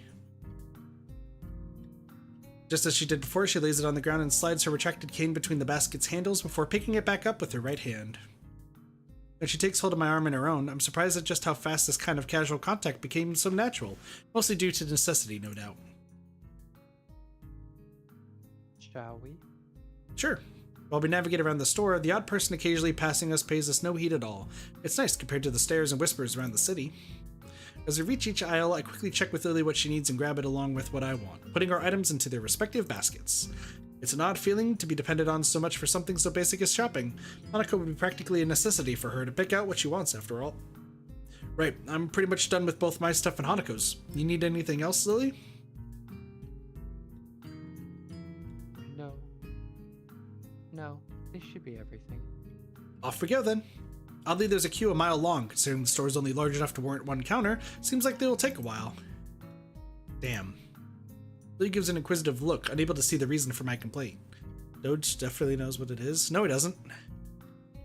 What are we referencing here? Like, I recognize that from an anime, but I'm is assuming Tanaka... Was Tanaka in Persona 4? I know he's in 5. And obviously 3. I don't fucking... Oh, technically it was Cheese, but he doesn't exactly know. Remember when Persona 4, where like I bought stuff like on Sundays? Yeah, the grocery store to get yeah. No, like the special like TV offer. Oh yeah, of course. Yeah, that's Tanaka. Fucking, yeah, he does say his name in that. You're totally right. Yeah, but like you only saw it once. No, I saw it every time. He says his name like every single fucking time. Yeah, but I usually sped through that to buy what we were getting. And I can speed read. That's Get true. over it, gamer. Yeah, I didn't think you would like recognize it because he's more prevalent in 3 and 5, especially 3. He's prevalent enough in 4. I forgot because it's been a while. Yeah, sorry. Okay. The queue is really long. Looks like we'll have to wait. How strange. Sharing the same mood of resignation, we reluctantly take our place at the end of the line. One person finishes, the line moves up. Another person finishes, the line moves up. By the time we finally reach the head of the line, I'm so close to dozing off that Lilly has to gently pat me on the back for me to move up. Huzzao. Cheese, I know you're watching Persona 3 Let's Play because you can't wait for Doge and I to play it. But like, once again, Doge is still blind of 3 and I've only know half of 3, so... sorry. She gives a short sigh of consternation as I move up, getting the groceries for Hanako and me put into separate bags. Thank you! Please come again! I'm Green Jr. Come back when you got some money, buddy. Okay, so Money Buddy, what's that from? You played it. I watched you play it.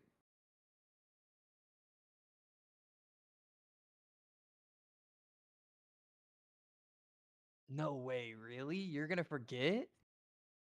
Am I? Doge, I played a lot of games. Please cut me some slack. BioShock. It's the vending machines.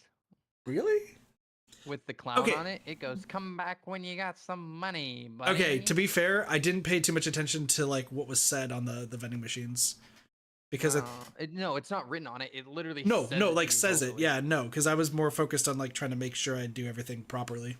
Tom and Kit L. Kit's got the memory of a goldfish, for real, for real. I try to remember Me too. things. I also have the memory of a goldfish. I just remember stupid. You remember this route pretty damn well, though, to be fair. Yeah. I don't know. This game kind of hangs out with you. It's like Doki Doki. I'm never going to forget what I saw in Doki Doki. I got it for free from Epic yesterday. Doki Doki Literature Club? Yeah, Plus was free on Epic yesterday. Have you ever seen it? No. Oh, fuck. That might be on a banned list. We'd have to check, but that's another good one. It's not because Weeby and Blaze have both streamed it. It's a pretty good one to stream. Just trigger warnings. Got it. Class of 09, buddy. Worse. I know it is. What I've heard. By the time we emerge from the store, Lily's holding a single bag while I struggle to carry 4, both hands well and truly full. It's a lot of work, but thankfully the items in them are light. Even without looking skyward, it's obvious that a surprising amount of time has passed the road outside being dark and lit by street lamps. Once Lily retrieves her cane, we set out back to the dormitories the way we came, leaving the welcoming warm glow of the store. Despite the road being empty of cars, the full bags abundantly make up for the lack of noise, constantly clunking and squeaking together. My Hazao. It's good to find that you're eating well. I'm a growing guy after all. I need to eat all I can. It must be nice being a man. What? Hisao, same. What? Seemingly not noticing or ignoring my surprise at the completely out of left field comment, she continues on without missing a beat. Weight doesn't really bother you when you're eating most of the time. That's a false statement. Get what you mean. Women tend to worry about stuff like that more than we do, I guess. I have body issues, thank you very much. Lily was the first feminist.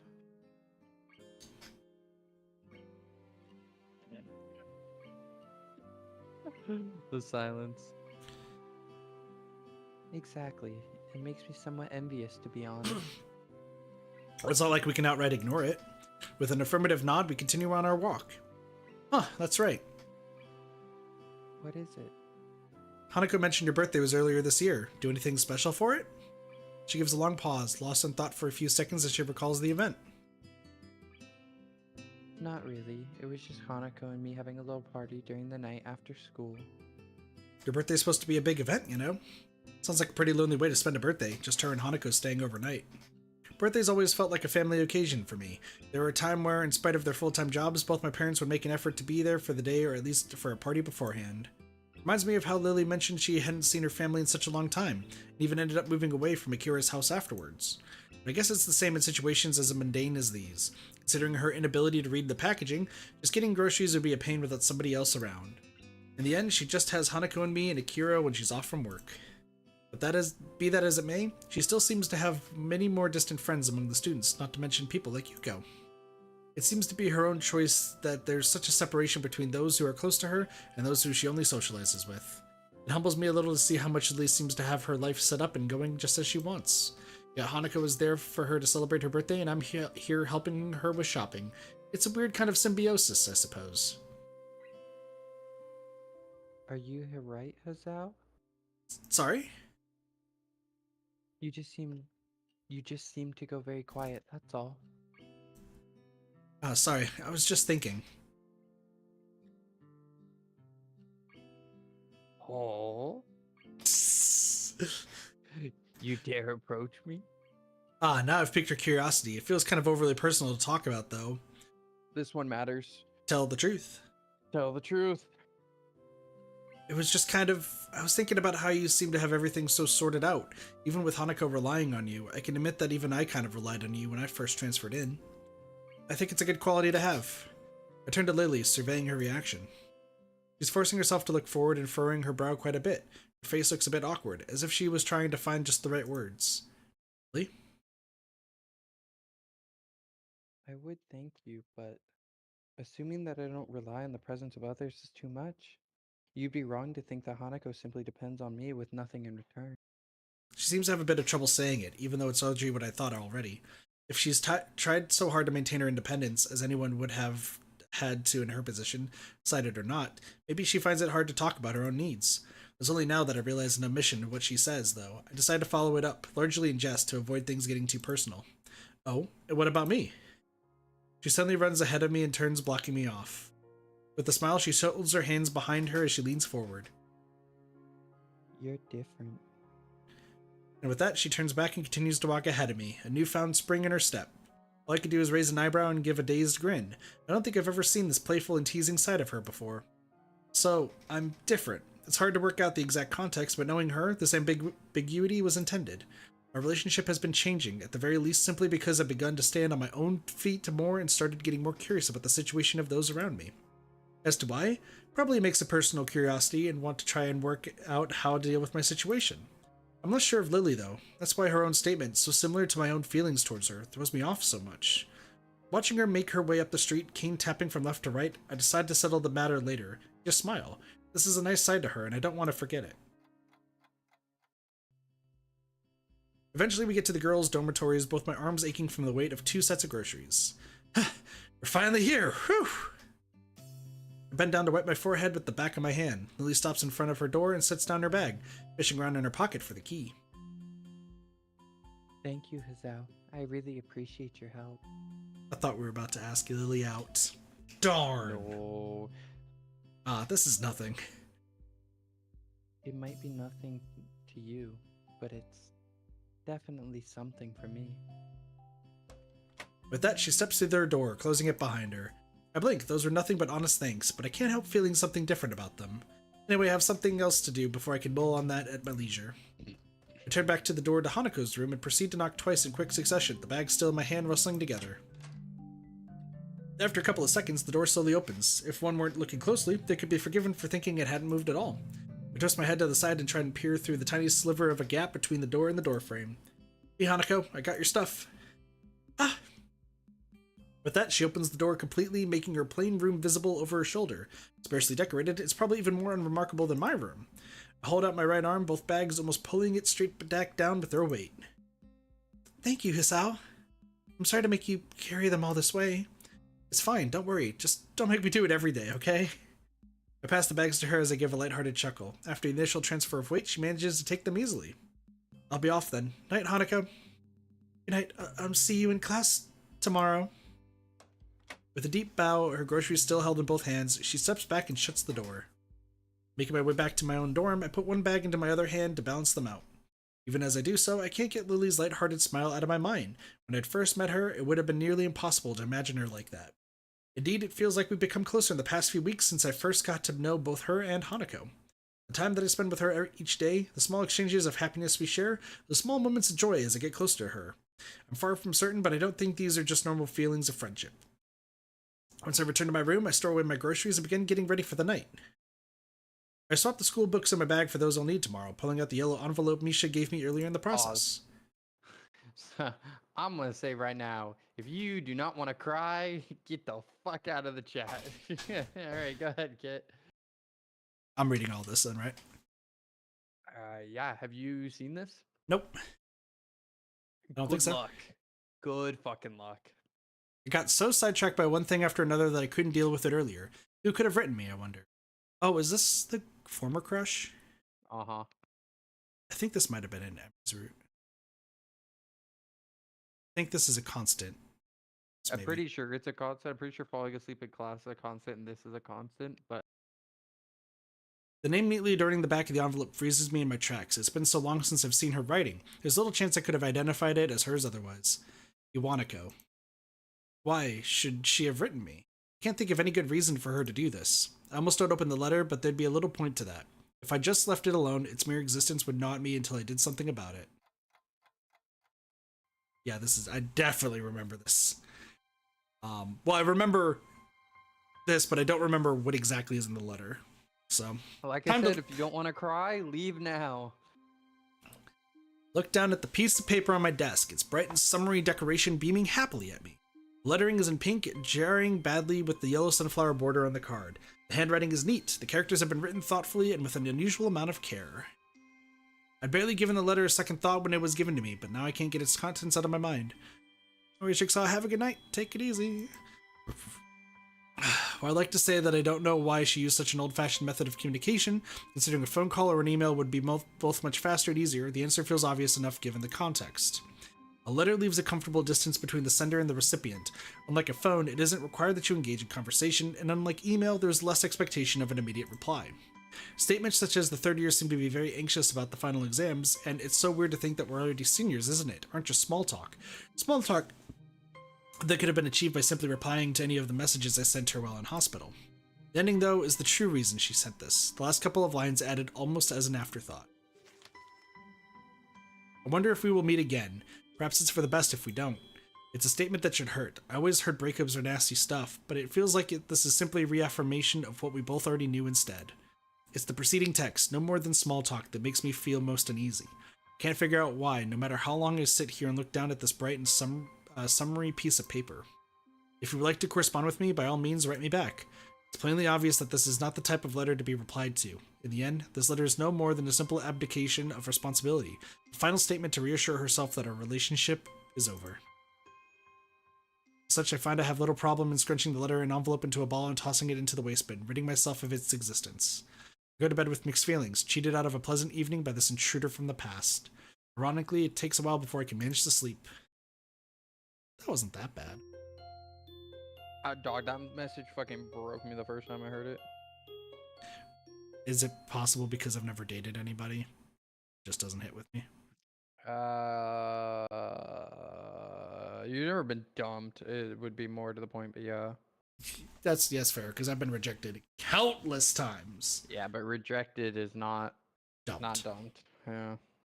That's fair. Yeah. So that's probably why that doesn't entirely faze me. Sorry. I sweat profusely, awaiting the dreaded moment. Each tick of the clock tenses my muscles that much more, every minute making more hair stand on end. It's coming for me. I can feel it. Death. Death in the form of a single sheet of paper. I take the small pile of papers from the student in front of me and pass it backwards, after plucking off the top piece. Looking to the top right of the page, I find my fears realized within the small red circle. 43! We failed! I hang my head and sigh in resignation. Cursing under my breath, I can feel the aura of a similar sentiment rising from the entire class. It's strange, but that fact lifts my mood up by a minuscule amount. Misery loves company, I suppose. As the teacher opens her mouth, the room braces for the inevitable onslaught. Only to be saved at the last minute. We quickly move to collect our bags and leave for lunch post-haste, but the teacher delivers a parting broadside. We'll be discussing the test scores next lesson. Needless to say, there will be quite some discussion to be had. A collective groan resounds from the class, and I'm reduced to shuffling out dejectedly. I push the sheet into my bag as I walk along the hallway, crumpling it in the process. It's enough that such a troublesome letter ended up on my desk yesterday, and now this. I hate English. Depression! Guys, look, it's Kit. I love English! Fuck you!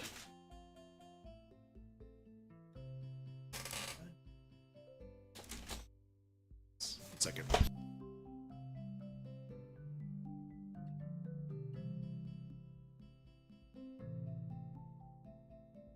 Sorry, sneezing.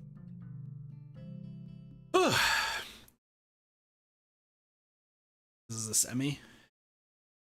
It's either Emmy or I Misha. think it's Emmy. I'm 90% sure it's Emmy. It's either Emmy or Misha. I'm 90% sure it's Emmy, which I think is Hey, you. Ow! A stern female voice gruffly calls out from behind me. I freeze on the spot, my face becoming like stone. It's as if I can feel my brain disconnecting from my body. My eyes slowly shift right, trying to catch a glimpse of this disembodied voice. Nothing? My face begins to slip as time passes, and I decide to risk turning my head. Ever so slowly, I twist it to the... Yeah! I jump into the air and drop my bag, yelling out in surprise. As I recover and regain my composure, I turn to see, I should have known, Emmy. The best girl! I'm just kidding. Oh. Wrong! I'm right! I still haven't been convinced yet, but once again, when we get to Lily's, then I'll say. But right now, still Emmy. Gotcha, It Hisao! depends. It just depends. She stands there with a mischievous grin on her face, hands forward and fingers pointed inwards. She was the one who jabbed my ribs with her fingers. I looked down at her with a grimace, rubbing my hair in frustration. That's no way to greet someone, you know.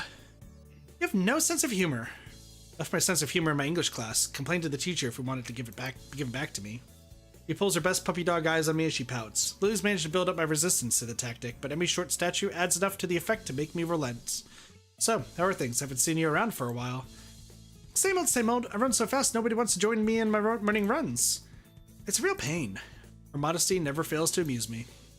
Although, you know what I'm thinking, don't you, Sao? Wearing my emotions on my sleeve is one of my worst habits. She's seen right through me. Fortunately, I see somebody else approaching us that will give me an out. Oh, hi, Hanako. I give her a welcoming wave and try my best to look at looking like I haven't noticed Emmy's pouting face. She gives a small wave back. Hi, Hisao. Emmy. Hey, Hanako. I'll join you and Lily in a sec. Actually, speaking of lunchtime company, it's odd to see you without Rin, Emmy. Ah, Rin! A second word, she forgets all about us and bolts off up the hallway. She must have forgotten she was waiting for her. Hanako and I stand speechless, only able to helplessly stand and watch this ball of seemingly boundless energy dash off. Oh yeah, Hisao! She suddenly stops herself just before vanishing around the corner to the rooftop staircase, spinning around to meet our bemused faces. I hate English too.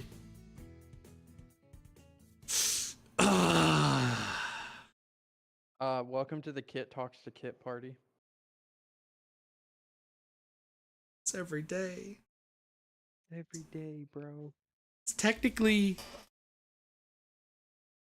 Why does that song make me really Jake Paul. upset? That's why. Jake Paul. Song. Yep.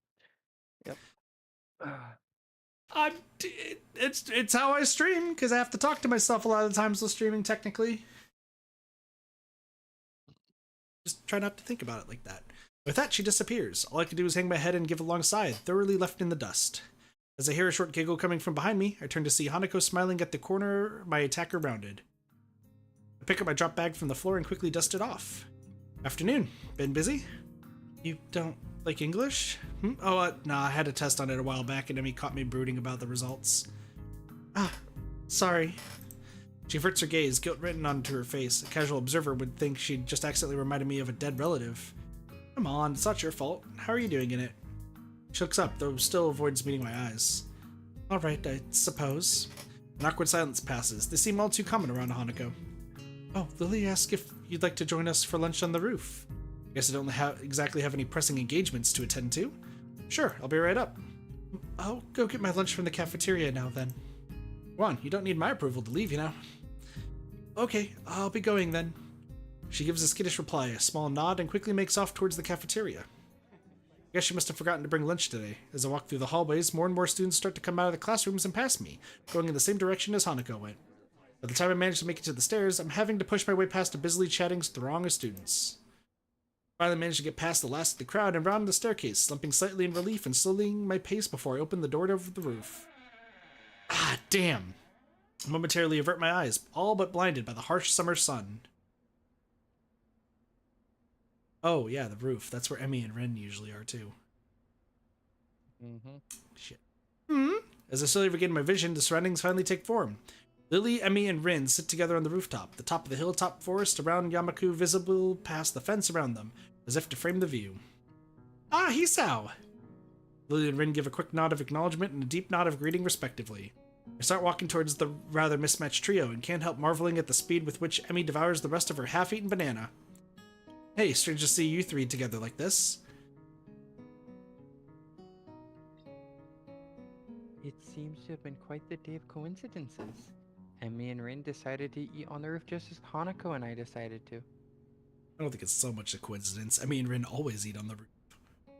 Yeah, that's also, it's such a weird thing that Japanese schools allow you to go up to the roof because, like, you can't do that shit in America. Yeah.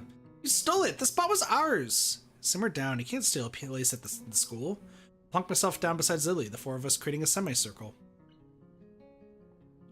I think she is right. You too? The butterfly is her accomplice. Damn, not the butterfly! As I glance around, sure enough, a small yellow butterfly floats across my field of vision. So tell me, how did this butterfly help Lilly steal the spot? It scattered out our conversation and told her. I should have known better than to expect some sound reasoning from Rin. Regardless, I guess it wouldn't hurt to play along. You're telling me that she could talk to butterflies? There are people who can talk to horses called horse whisperers. Lilly must be a butterfly whisperer. I bury my head in my hands as Emmy rounds on her strange companion. He doesn't seem to share Rin's sense of humor. Whispers don't work like that. Emmy and Rin continue their banter as I turn to Lilly, who's busily finishing off her small box of curry and rice. So, what brought you up here anyway? A little fresh air every now and again doesn't hurt. Ah! Emmy breaks off from her vain attempts to introduce the concept of logic to Rin. That was why we came up here too! Something tells me it was her idea alone, and that Rin only got dragged up here on Emmy's whim. Then again, the same could probably be said of Lilly and Hanako. Now, we can share. The creaking of the door to the roof can be heard as soon as she says the words. A moment of silence falls over us as everyone's attention focuses on the figure appearing from it. Hanako slowly walks over to us, her eyes pinned to the ground, silently ruining the attention she's attracting. Tenses just barely when her eyes meet Rin's. I can't help raising an eyebrow as she walks over to us and sits next to me, doing her utmost to avoid looking up even as she brings her cafeteria bread to her mouth. So, how do you and Emmy know each other anyways? Emmy's somewhat well known for the school, around the school for her athletic ability. She's the fastest member of the track and field club by some margin, even beating Miki Mora at the track meet last week. Miki Mura. Ah, the tan girl from the front of my class. Considering her height and toned body, being able to beat her is quite an accomplishment.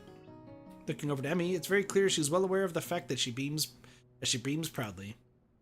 So, Isao, what was your score in English? Ouch. No comment. Boo. She puffs her cheeks and pouts, but it doesn't take long for her to bounce back. Alright, if I tell you mine, you have to tell me yours. Deal? Fine, fine. Okay, on the count of 3, both say our results. 1, 2, 3. 32. Wow. Very mischievous grin. Ah, evil. You said it, not me. Still, the fact that you managed an even lower score than me is kind of amazing. Grrr. Schlickson sounds like a small terrier growling at an intruder. I can't say it's the most threatening sight I've ever seen. Either way, scoring higher than 32 isn't something to boast about, much less scoring below it for any subject. Yes, Lily. Sorry, Lily. I could help you with your English if you'd like. It would be my pleasure to. No, that's fine, but I appreciate the thought, really. Oh, fucking Lily looks slightly deflated. Hopes of imparting her knowledge dash. Judging from the badly hidden laughter of the rest of us, neither she nor Emmy seem to have garnered too much pity. As I sit happily laughing, though, I feel my voice suddenly cut off as my chest clenches. I sit in silence for a few seconds, all my concentration forced on my heartbeat. It's only a small pain, but the ache feels like it's growing. Breathe deeply. Breathe deeply. I glance upward to try and keep at least some of my attention on my surroundings, to see Emmy suddenly freezing when she notices the expression of pain on my face out of the corner of her eye. Hey, Hisao, are you okay? Yeah, I'm fine. I look back down and redouble my efforts to try and stay calm, clenching my fists to try and dull the pain. It takes a short time, but the pain, thankfully, begins to fade. When I look back up, there's only silence and pensive faces to be seen. I guess I'd better explain myself. Meanwhile, 3 worried faces and a Rin. That's how I look at Kit. Unamused. So true. You come home, go open the garage door. This fucker again. Hi, Doge. Motherfucker. Or, what up, bitch? What up, bitch? And then I just give him his drink and go back to my room. It's like a living butler that has to go to school. I could see it. Seems like a noble Doge face, not gonna lie. Hey, we do what we do. Don't worry about it. When I had to pick me up from work today because my car can't drive in the snow. Unamused. Looking blasting EDM as I pick him up.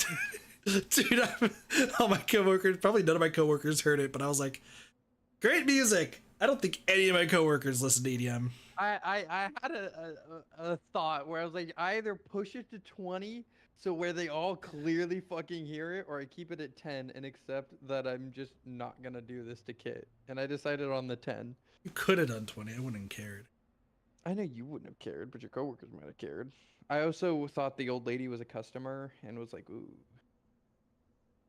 When I was being driven to work by the assistant manager, we were listening to pretty much nothing but like Beatles music, and then like it scrolled past Knights of Sidonia and she like quickly changed the song. I'm like, but that was a good song. God, Kit's old. Holy shit.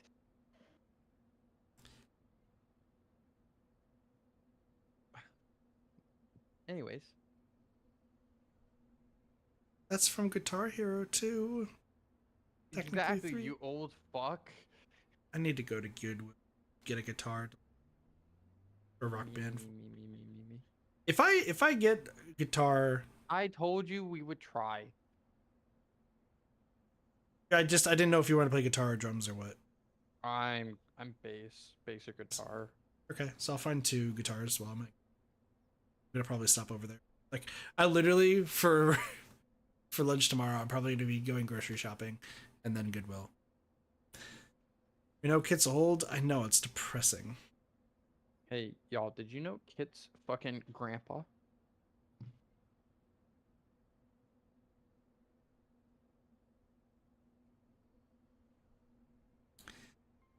Arrhythmia, I'm fine. It's just a heart flutter. Are you sure? Should we get the nurse? Taking her cue, Hanako quickly picks herself up and begins to dash to the door. Hanako, stop. Lily, I'm fine. You look like a wet, wrinkled tomato. Huh? As I bring my hand to my forehead, I can feel the beads of sweat gathered on it, and I dab them off with my cuff. Thanks, I told you, I'm fine. I just get kind of fragile, I guess.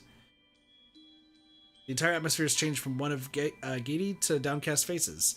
The situation being too awkward for anyone to know exactly how to react. And of course the whole thing is thanks to me. It just had to happen now around others. This is weird because in Emmy's route, it happens so much because we're running. Yeah, it does. It doesn't happen. I think what 3, maybe 4 times in this route. Yeah, because Emmy's like in Emmy's route, I believe she's already like aware because of what happens. I mean, she's aware of it because of the first chapter. You tell her. I don't think she realized how bad it is. I think she kind of like blindly. Yeah. So anyway, Oh, Emmy. she picks up a box of juice halfway to her mouth. I haven't told you of my score yet, have I? Yeah, well, you're half foreign, so your score doesn't count anyway. Lifting an eyebrow, I inquisitively turned to Lily. What was your test result anyway? She gives a cheeky grin. 100% perfect score. No way. All I could do is hang my mouth open and wonder. Considering those tests are insane even for some native speakers, I can only imagine she's gone and done something like committing to mind part of a dictionary. Gift for rote memorization, maybe. That's... See, only someone part foreign could get a score like that good. See. Lily and I grin at Emmy's expense. Her reaction identical to mine when I first tripped on that little landmine. Lily's foreign ancestry does rain us a point, though. Oh, that's right. You leave tomorrow for Scotland, don't you? I mean, okay, the only reason a native language speaker can't get 100 on those tests is because English is bullshit and nobody speaks proper English or written English in our day-to-day lives. That's correct. Emmy heard some rumors about it. It seems word spreading quickly considering I only told a friend in my class a couple days ago. It must be so nice to go halfway around the world on a holiday. Hey, could you buy me something while you're there? Don't be too shy now. Lily gives a lighthearted giggle, evidently fully expecting Emmy's bluntness. The rest of the lunch continues much the same as before, the jauntiness from before my heart flutter thankfully returning in full. As everyone files off with the appropriate farewells, only Lily and I are left. Hey, Lily. She packs the last of her things into her bag and clips it shut before perking her head up slightly. Thanks for breaking the silence back there. I kind of wanted to stop it, but didn't really know how to. As much as I'd like to sound less morose about it, the letter from yesterday screwing up a test so badly in class and now my heart make things very hard indeed. She gives an indulgent smile and nods. Hope she hasn't picked up on it, but knowing her, it's unlikely that she hasn't. Emmy's strong, but only human. We do worry about you, Hizao. Hold on, why would I worry you? Her smiling face collapses, becoming uncomfortably serious. Hizao, we are not ignorant of your situation. She suddenly cuts herself short, unsure of whether she should say what she intends to, give a weak smile and rest my hand on her shoulder. Don't. It's enough that I worry about it. I don't want you all to shoulder my burden. But... If you all worry about it, I have to worry about you worrying, if that makes sense. Fine, okay? For a moment she looks to be lost in thought, carefully pondering how to react. Hizao, do you have any paper left from your food's packaging? I think so. I'll just check. I rummage around in my bag for the leftovers from lunch, evidently finding a paper square from my sandwich's package. My eyebrow raised and my expression rather quizzical, I gently place the square into Lily's hand. Without another word, she brings her finger around it to feel out its edges. This should be large enough. With both of us seated on the roof, the minutes of the lesson ticking away, she proceeds to lay the item on the ground and begin her work in earnest. Wrapped in silence, I watch her fingers move about on the small square with amazing dexterity. A small fold here, a larger fold there. Her fingertips keep a slow but sure pace. Looking up, her expression is calm and placid. The fact her face is pointed well above the sheet in front of her makes the sight of her work all the more curious. Her shoulders slump a bit after finishing one final fold. Her work apparently done, it's only when she holds the item up in her hands that I realize what it is. Paper crane. Paper crane. A small origami crane. Light brown thanks to the packaging used, the result looks quite delicate and precise. You could do origami? I taught myself how to do it when I was younger and improved my dexterity a bit. Huh. A little baffled, I carefully take the small bird from her pale cupped hands as if it would break from the slightest breath. It seems to be folded quite well and holds its shape easily. We both grab our bags and head out the door, Lily extending her cane as she does so. I hold Lily's handiwork up to my face for further inspection while we walk down the hallway, her hand running along the silver handrails for orientation. If she taught herself origami to improve her dexterity, with the use of her hands meaning so much to her given her condition, so that's it. I smile as I realize the bird's meaning. Everyone here has to find their own ways of dealing with their conditions. You aren't alone here when you have problems. Thanks, Lily. I appreciate this. She gives a sweet smile and a nod, not using words where none need to be used, in her typical manner. All I ask is that you take care of yourself, Hizao. Don't worry, I will. Promise? Promise. With that, we part ways. To be honest, I don't know what annoys me more, the fact that I could die at any moment, or the fact that everyone knows that. I guess I'll just take each day as it comes, as the unexpected present in my hand reminds me I'm not alone here. Even though I may be like this, I'm not alone. If they worry, if anyone worries, I'll smile. I'll smile enough for all their worries to go away. I was about to say part 3, and I was like, oh god, we're gonna get to the parts! Nah, I think we'll hit part 3. It'll probably be best to stop at part 3. I do think this is the final day before part 3, though. Gotcha. The moment the bell rings out, a collective sigh of relief comes from everyone. Much of the morning's been taken up by a droning lecture on stoichiometry, a topic entirely unbefitting of the insufferable heat permeating the classroom. Knowing that attempting to teach anything more would be an exercise in futility, Muto gives up and begins clearing the teaching materials from his desk for the day. As meaningless banter starts filling the classroom, I notice Hanako getting up and coming to my desk. She's been a lot less withdrawn lately, something which gives me a small measure of satisfaction. Hello, Hisao. Hey, want to go pick up Lilly then? It's close to the time where she need to get going if she's going to make the flight. About that. She said she might be held up a bit by her classmates. I suppose that makes sense. Her class usually gets off a little earlier than ours, so Lilly would normally have just come to our classroom. The class must be sending her off. Well, never mind. We can wait outside our classroom for once, right? She gives a small giggle before nodding, the two of us taking our things and leaving for 3-2's classroom. When we reach our destination, I stop in idle amusement at the scene inside. One of the shorter girls from the class has Lilly wrapped in an enthusiastic hug, her head no higher than Lily's chin. The other friends, of which there are several, are gathered around her as well. Lily simply smiles kindly and hugs her back. I guess Lily must be pretty popular. Compared to Shizune's harsh but fair dictatorship of 3-3, Lily seems more like a mother figure for 3-2, to say nothing of her height and looks. Kenji's pointedly cool demeanor as he packs up his things at a seat in the back corner of the classroom is expected. He's no doubt far from a fan of the fuss being made about Lily's leaving. Fuck you, Kenji! That is not a route we will take in this game.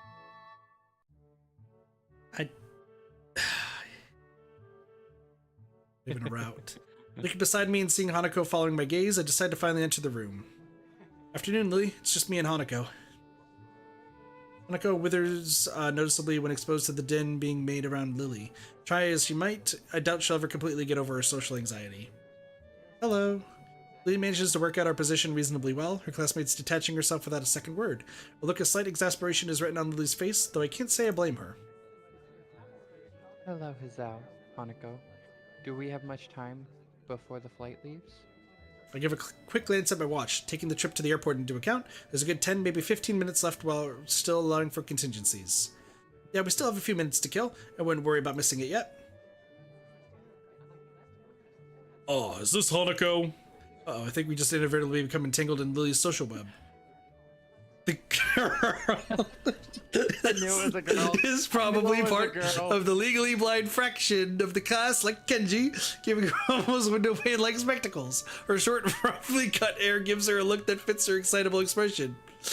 Hello, She takes Hanako's hand and pulls it up and down enthusiastically. I really don't get how girls can be so social to someone they only know as a friend of a friend. While Hanako exchanges nervous greetings, I look around the room for my short and overdressed next-door neighbor. Try as I might, he seems to have slipped out of the classroom without anyone noticing. For a moment, I tried to think of possible career paths that could reasonably benefit from his single skill, before putting my mind to more pertinent matters. Lee seems pleased, if somewhat guarded, about the enthusiasm Hanako's suddenly excited from those around her. She might not see it, but Hanako is much less panicked about the affair than I anticipated. Shuffling my way through the gaggle of classmates, I eventually managed to reach her. Don't worry, Hanako's fine. Thank you. I thought she might be overwhelmed by them.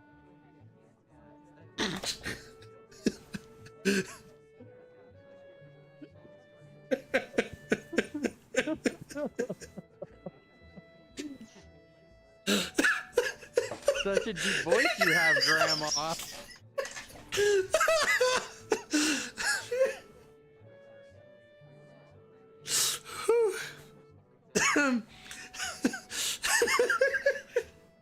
I haven't read the line and I know this is gonna be bad. Go ahead. Son of a bitch.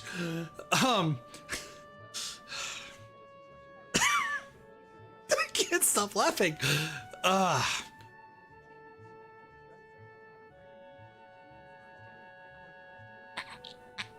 Son of a bitch, dude. I can't stop laughing. Dude, I need to read it. No. Okay. Don't worry. Shit. Don't worry. We'll be gentle. Okay, Dova King, damn. I can't stop laughing. Don't worry. It'll be over soon. Don't worry. We'll be gentle.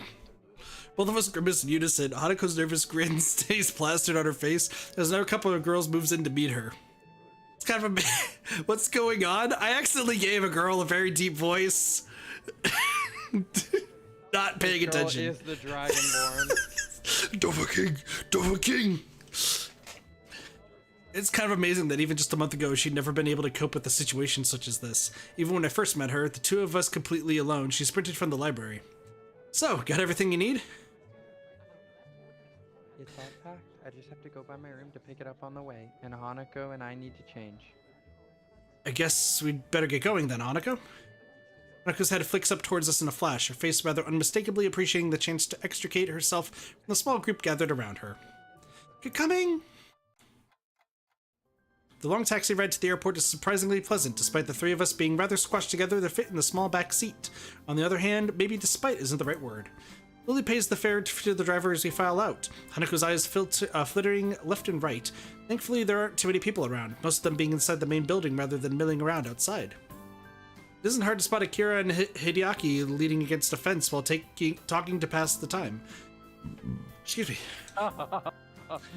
What? Dova King. The voice you have. A large black travel bag, complete with wheels and travel handles, leans against the fence alongside them. Hideaki is the first to notice us, pointing us out to Akira, who gives an overenthusiastic wave.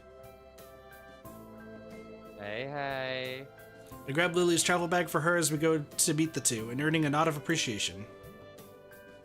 I've got all my stuff here. You got yours. Plane ticket as well. Don't worry. I have everything. You? Yep. All ready to go. Without some problems along the way, might add. Snyder Mark has his head roughly dragged around by a very firmly clamped-on hand. Yeah, I kinda sort of forgot it was in my trousers pocket. Trousers that I put in the wash. What? Ticket. Oh. I was like, what? Did I miss something? Yeah. Oh no. Don't worry. Did you know you can print out tickets if you order online nowadays? It's really cool. Hideaki's pained expression says that this wasn't a solution found quickly. Could have been worse, I guess. Sad time over? It's been sad time over for a little bit. Welcome back. Yeah, it was only like a 5 to 10 minute sad time. We'd better start off then. Check-in should be ready by now. Yeah, you're right. Although secondary sad time as Lily goes to Scotland for 2 weeks. Sad time for Doge. Yeah, same. By the way, is Shizune on this trip too, or no? I can't tell. Like, I would assume so, since the little brother's going. We'll see. I don't know if it ever comes up, though. There's a certain amount of wistfulness in both of their voices. To say nothing of the people left behind, meeting their family again after all these years would be a big for them. Lily. Hanako wraps Lily in a gentle hug to say goodbye, one which is warmly reciprocated. Lily and I share a brief hug afterward, each of us saying our goodbyes. Besides us, Akira and Hideaki break off from a small hug and a word or two between them. It would probably look quite nice if not for the almost comical height difference between the two. Lily takes a hold of her sister's arm once all that needs to be said and farewells is said, the two walking past the huge glass doors. Goodbye, Hanako. Zao.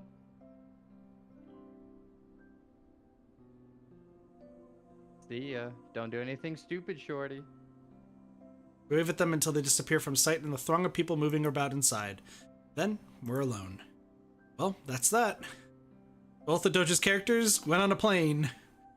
I voice all three of these characters, and the narrator. I turn to see Hideaki already beginning to walk off. See ya. He throws a hand in the air in a manner I'd expect of Akira. In the end, it's just Hanako and me left standing outside. I rest my hand on her shoulder. She absent-mindedly gazes towards the front doors of the building, as if she might catch a glimpse of either of the two before they disappear. Don't worry, the time will pass fast. She hesitates for a moment, but eventually nods. The scorching heat of the summer sun beaming down on us, we make our way to the nearby bus stop. It's strange, really. Just when I begin to see Lilly differently, she leaves on what almost feels like a pilgrimage to the past. In a way, though, that's just what I've been doing since coming to Yamaku. As much as I may reflect on everything that's happened to me, I really am hardly unique. Everyone has their own circumstances and separate paths to get to where they are now. But I still can't really work out how I should proceed. My life may have practically been reset, and I still can't find anything that satisfactorily fills the hole I still feel myself. Maybe Lily's leaving will be a good thing for me. Without her to lean on, I'll need to do more for myself. I have to be there for Hanako as well.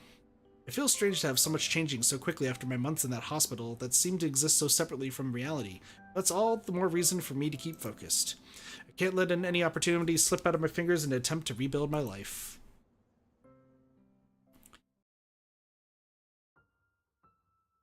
Yep, and now we're on Act 3.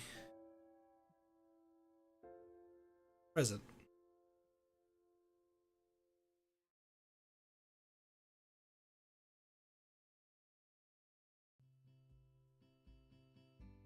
So, like I said, now might be a good place to stop because this next chapter is gonna be awkward And a lot. and a lot. And I would like to do it in run if we can. I think we definitely can, because we want to do this on Saturday, right? Yeah, this would be Saturdays. Yeah. So, are we just going to do Act 3 in one day and Act 4 in another? That would, yeah, we could do Saturday, Sunday, and like pop. Because I think altogether they take what, 2 hours, 3 at most. Well, based on how fast we've been reading and how like quickly we have been, even with talking between, yeah, easily. I would assume at least.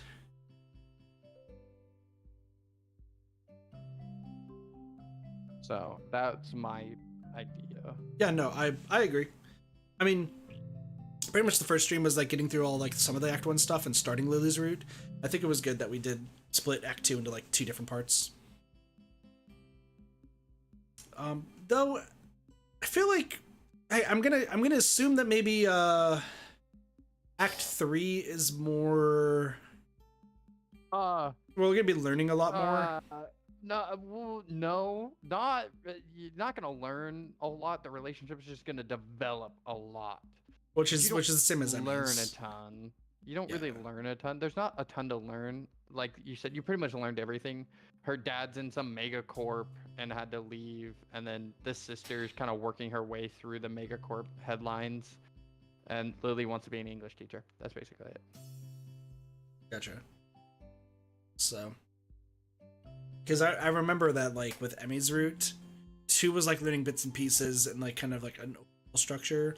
3 is when it like really talks about a lot of stuff, and then 4 is like the fruits. 3, yeah, 4 is the fruits of your labor. 3, a lot of shit happens, and I mean very, very rapidly.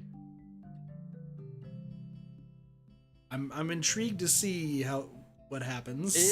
It's so the thing about Emmy's reminded me is a very like canonically American relationship. Watching that one, like if you've ever seen American TV, that's basically Emmy's route.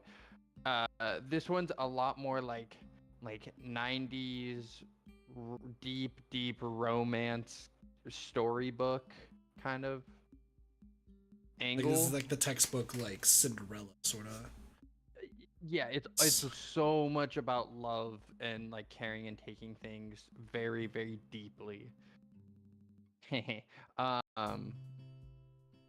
So versus the other one where it's like it's kind of a high school relationship, like surprise.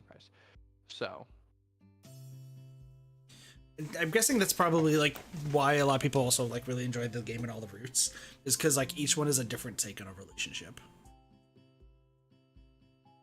That be a fair statement? yeah, I would say so, because it's like you're gonna the different ways is which one do you value a lot. Me, who is all about like business and like being professional and holding yourself to a higher standard, is gonna be like, oh yeah, Lily's exactly kind of that route.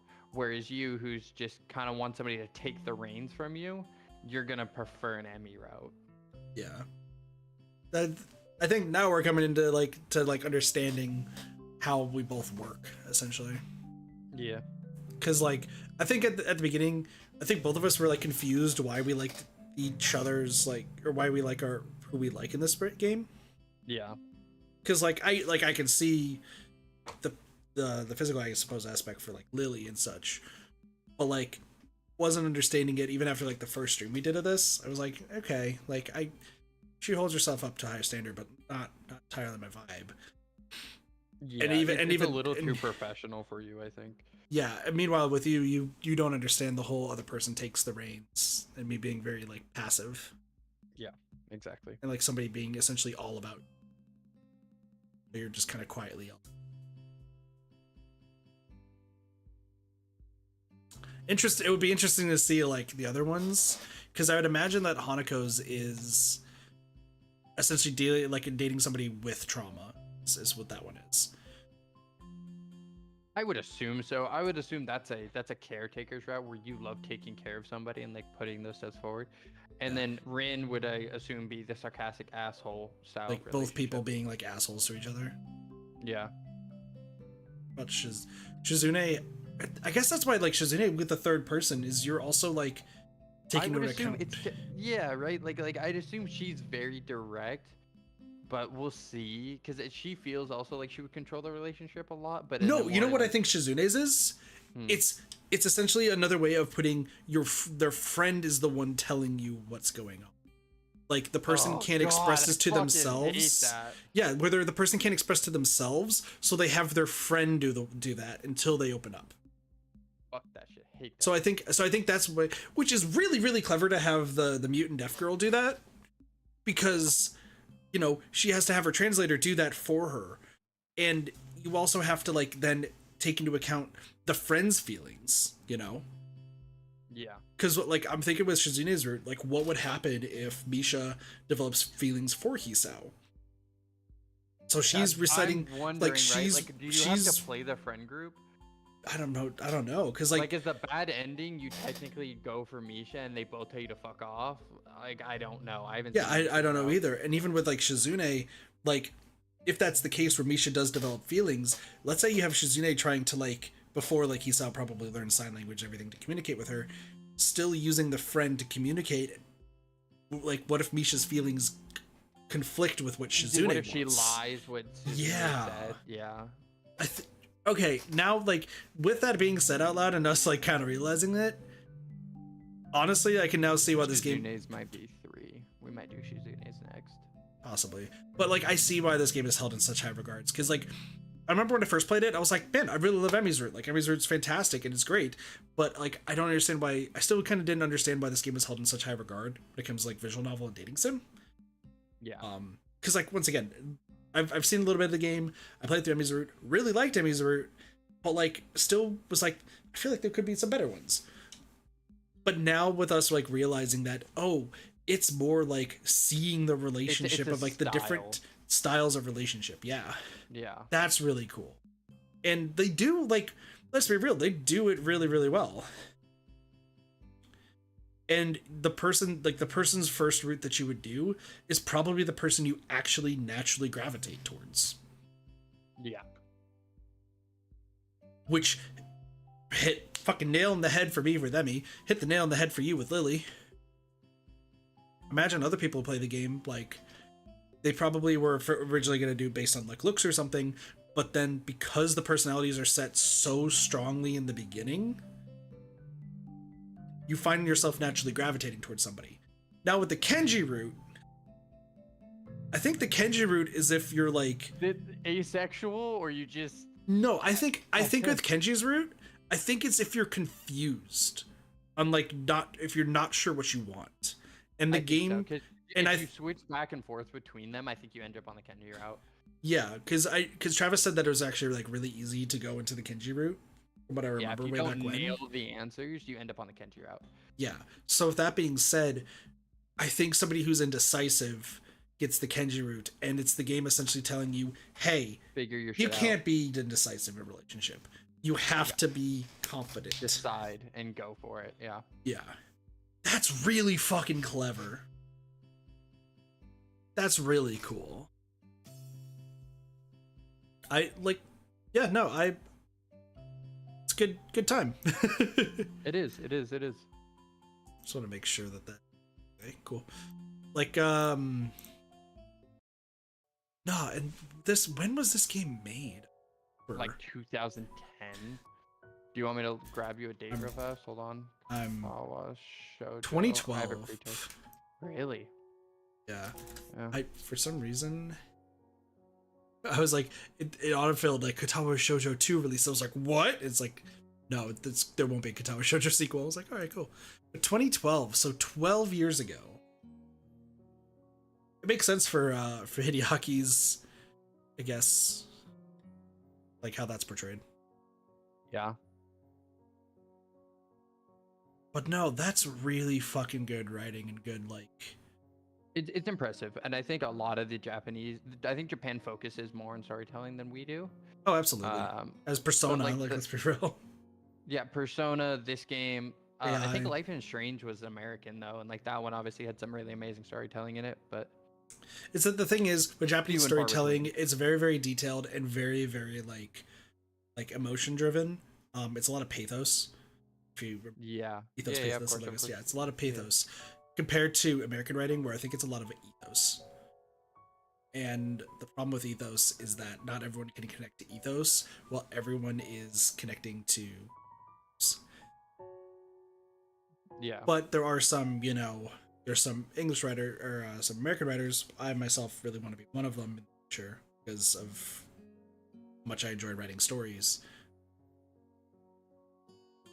which Doge knows, obviously. Mm-hmm. I would want to go through that like pathos route. Relink is good too. We also got to remember Derpy, and we talked about this and of Relink is more so a story for the Grand Blue fans. Seeing the reactions from some of the bigger names not caring for the story, but they've never been Grand Blue fans is interesting to see. But no, it definitely is like. But that's the thing is like if you're. Because we were so like Derpy and I were talking about like Grand Blue Fantasy Relink story, Doge, where because some bigger names are actually streaming it, and actually Asmongold. Oh, really? Is Asmongold doing it? Yeah, That's he's fucking been playing it and hilarious. saying it's actually like one of his favorite games of 2024 so far. Like he was saying it's like better than Monster Hunter in some ways, but Monster Hunter has like better story and like other stuff. That's not shocking. But like I was like I don't think Grand Blue story like in Relink was not that bad, and like it's it's a fun game, and I think the story is really really good. And he said like one of the unique characters to the game, it is like his favorite. I was like, why? And then thinking about this right now and comparing even to Katawa Shoujo, which is a weird comparison, but bringing away like the Japanese storytelling to American, a lot of Americans, I think Asmongold is American. I could be wrong. I'm pretty sure he is. He's either Canadian or American. So I would say Western. Let's say Western. Yeah. Western audiences ideal like focus more on ethos and don't care about the motion and connecting to characters. It's why like I've talked about this with you, Doge, where like sometimes it feels like you just don't like connect to a story in like an emotional aspect, like when we were talking about Persona or AI. Right? Yeah, it's the American ideal is very easy to like if somebody sacrifices themselves in a Japanese story, everyone's sad, whereas in an American story, everyone's like, that's my boy, and we're all very proud and like almost hype over it. Yeah. And once again, it's a more like empathetic sort of thing compared to like based on like the empathy of it compared to like the fictional part. Yeah, yeah. And that's the thing is like, yeah, the Asmund said 8.5 to 9 for Relink and 9.5 to 10 for Monster Hunter. And yeah, he loves Vasaraga. Vasaraga is once again, I think Doge would like Relink, and I would buy it for him, but he wouldn't play it. Unlikely I would ever play it. I know, unless you see some more cool shit. But anyway, Then... I know you have other games. We're playing Helldivers anyway, so. Oh, good fucking. I know we could. I mean, if you have time tomorrow to play it, we'll see. But sorry, he doesn't have a PlayStation. I'm the only one who has a console. Yeah, although I did find out, so Helldivers is a PlayStation game. I guess I didn't tell you this, huh, Kit? So Helldivers is not developed by PlayStation, but published by PlayStation. Yeah. And if you know anything that's published by PlayStation, you know that means it connects to a PSN account. Yeah. Helldivers is a part of that as well. It connects to a PSN account, and it screams at you to connect your PSN. Yeah, sounds about right. I mean, like freaks out and goes, "You will not be allowed to play the game without your PSN." Yeah, that checks out. And I'm like, okay, so whatever. I don't have a PlayStation. I haven't had a PlayStation since the PlayStation 1. So that was kind of before PSN, so I'll have to, you know, make a PSN. So I go to the thing, go to type in my email, and it goes, "This email's already connected to an account." I was like, huh. Okay, well, maybe it's possible I made one at one of my friends' house because a couple of my friends had like PS3s that we would play on back in the day. Yeah. Let me, you know, try and get into this account, reset password, blah, blah, blah. Security question, birth date. Okay, I'll put in my birthday. Wrong birthday. Uh-oh. Oh no. Uh-oh. How bad did I lie on this? Couldn't figure it out. Security question, where were you born?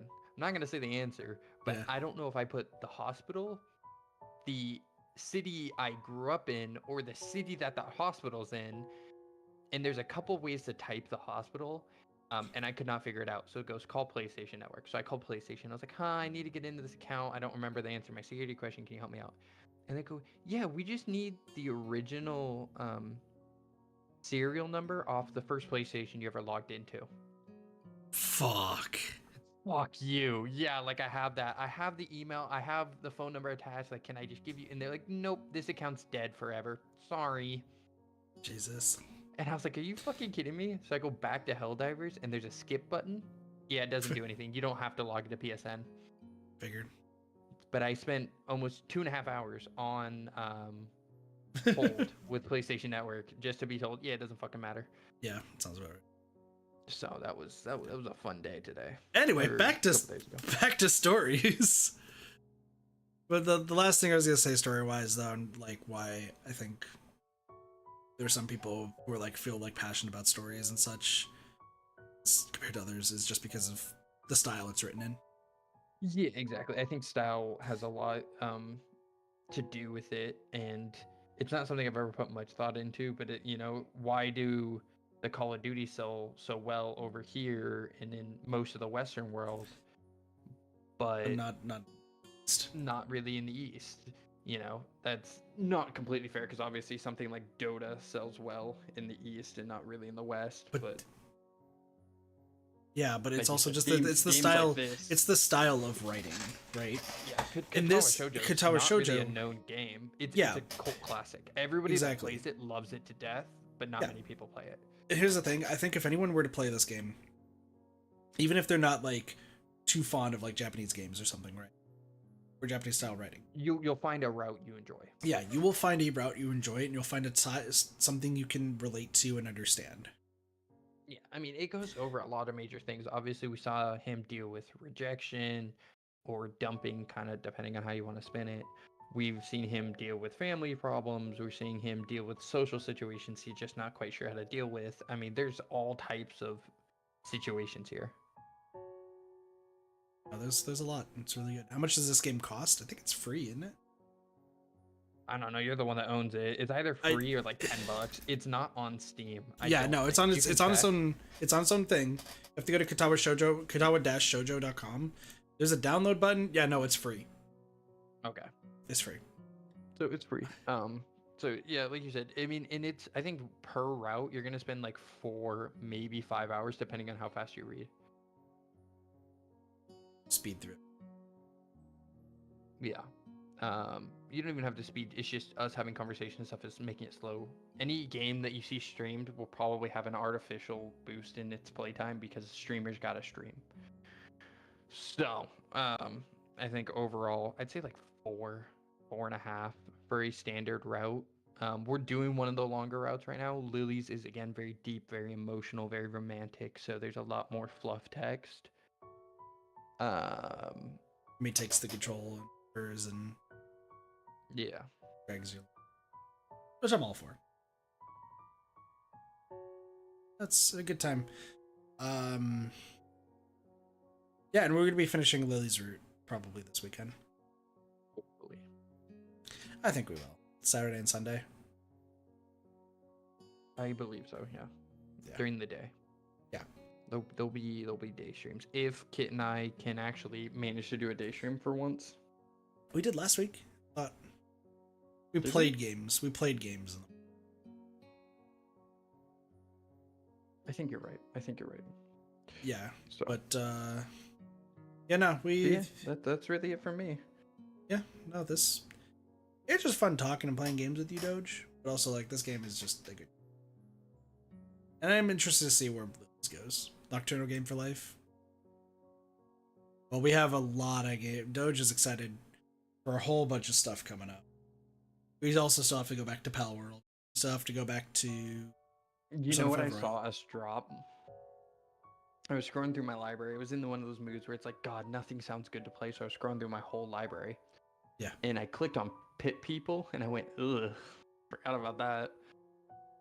I think we can go back to that at some point. No, we both agreed we were dropping that bitch. I think we were dropping that together, but I think I wanted to look through that game again. Yeah, I was gonna. Well, it just seems very one-dimensional once you get to a point. Interesting concept, didn't take off, and I wondered why people always talk about Castle Crashers and never talk about Pit People. Now I know. Yeah, true. But no, after this is Beyond Good and Evil, right? Yeah, which again will be probably like at most 2 days.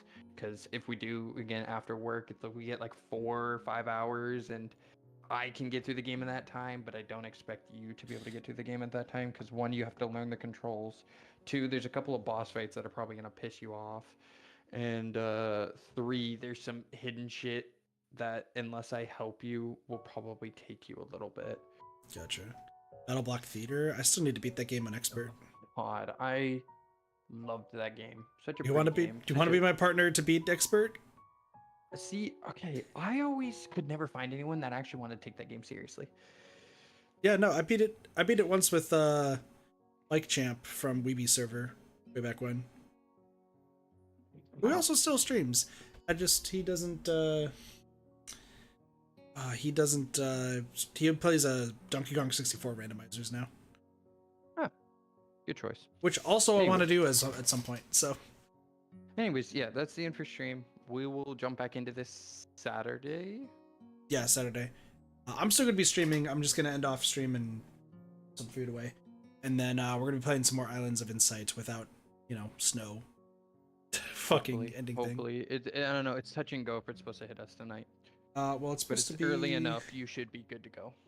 Yeah, I was about to say. I thought it was just supposed to be rain. No, it's freezing tonight. Well, yeah, no, it's supposed to be freezing, but like it's supposed to be raining, and then rain ends in like an hour or 2, and then it'll freeze after that. Yeah, so. And you're gonna text me tomorrow and be like, "Hey, don't fucking drive," and I'll be like, "Please pick me up." Yeah, that'll be a thing. So, anyways, I hope everyone had a good time. Thanks for joining. Thanks for having me, Kit. Absolutely. I mean, it's always a pleasure to. It's always a pleasure, Kit. I hate that now. Kit. Stop. No. I'm also gonna play Helldivers tomorrow, maybe. It would be Helldivers. Girlfriend has some worky work. Oh wait, tomorrow's Friday. Yeah. I would say finals probably happen tomorrow. Okay. It'll either be that or lethal. Well, I'll talk to you after the stream. It's on and off here. So thank you all so much for watching. Hope you all enjoyed. Have a wonderful day, night, morning, afternoon, and or evening. Of course, my name's Katawa. With me is DirtyDoge. We'll see you all next time for some more Reddit gaming. Peace, everyone. Bye. Bye bye.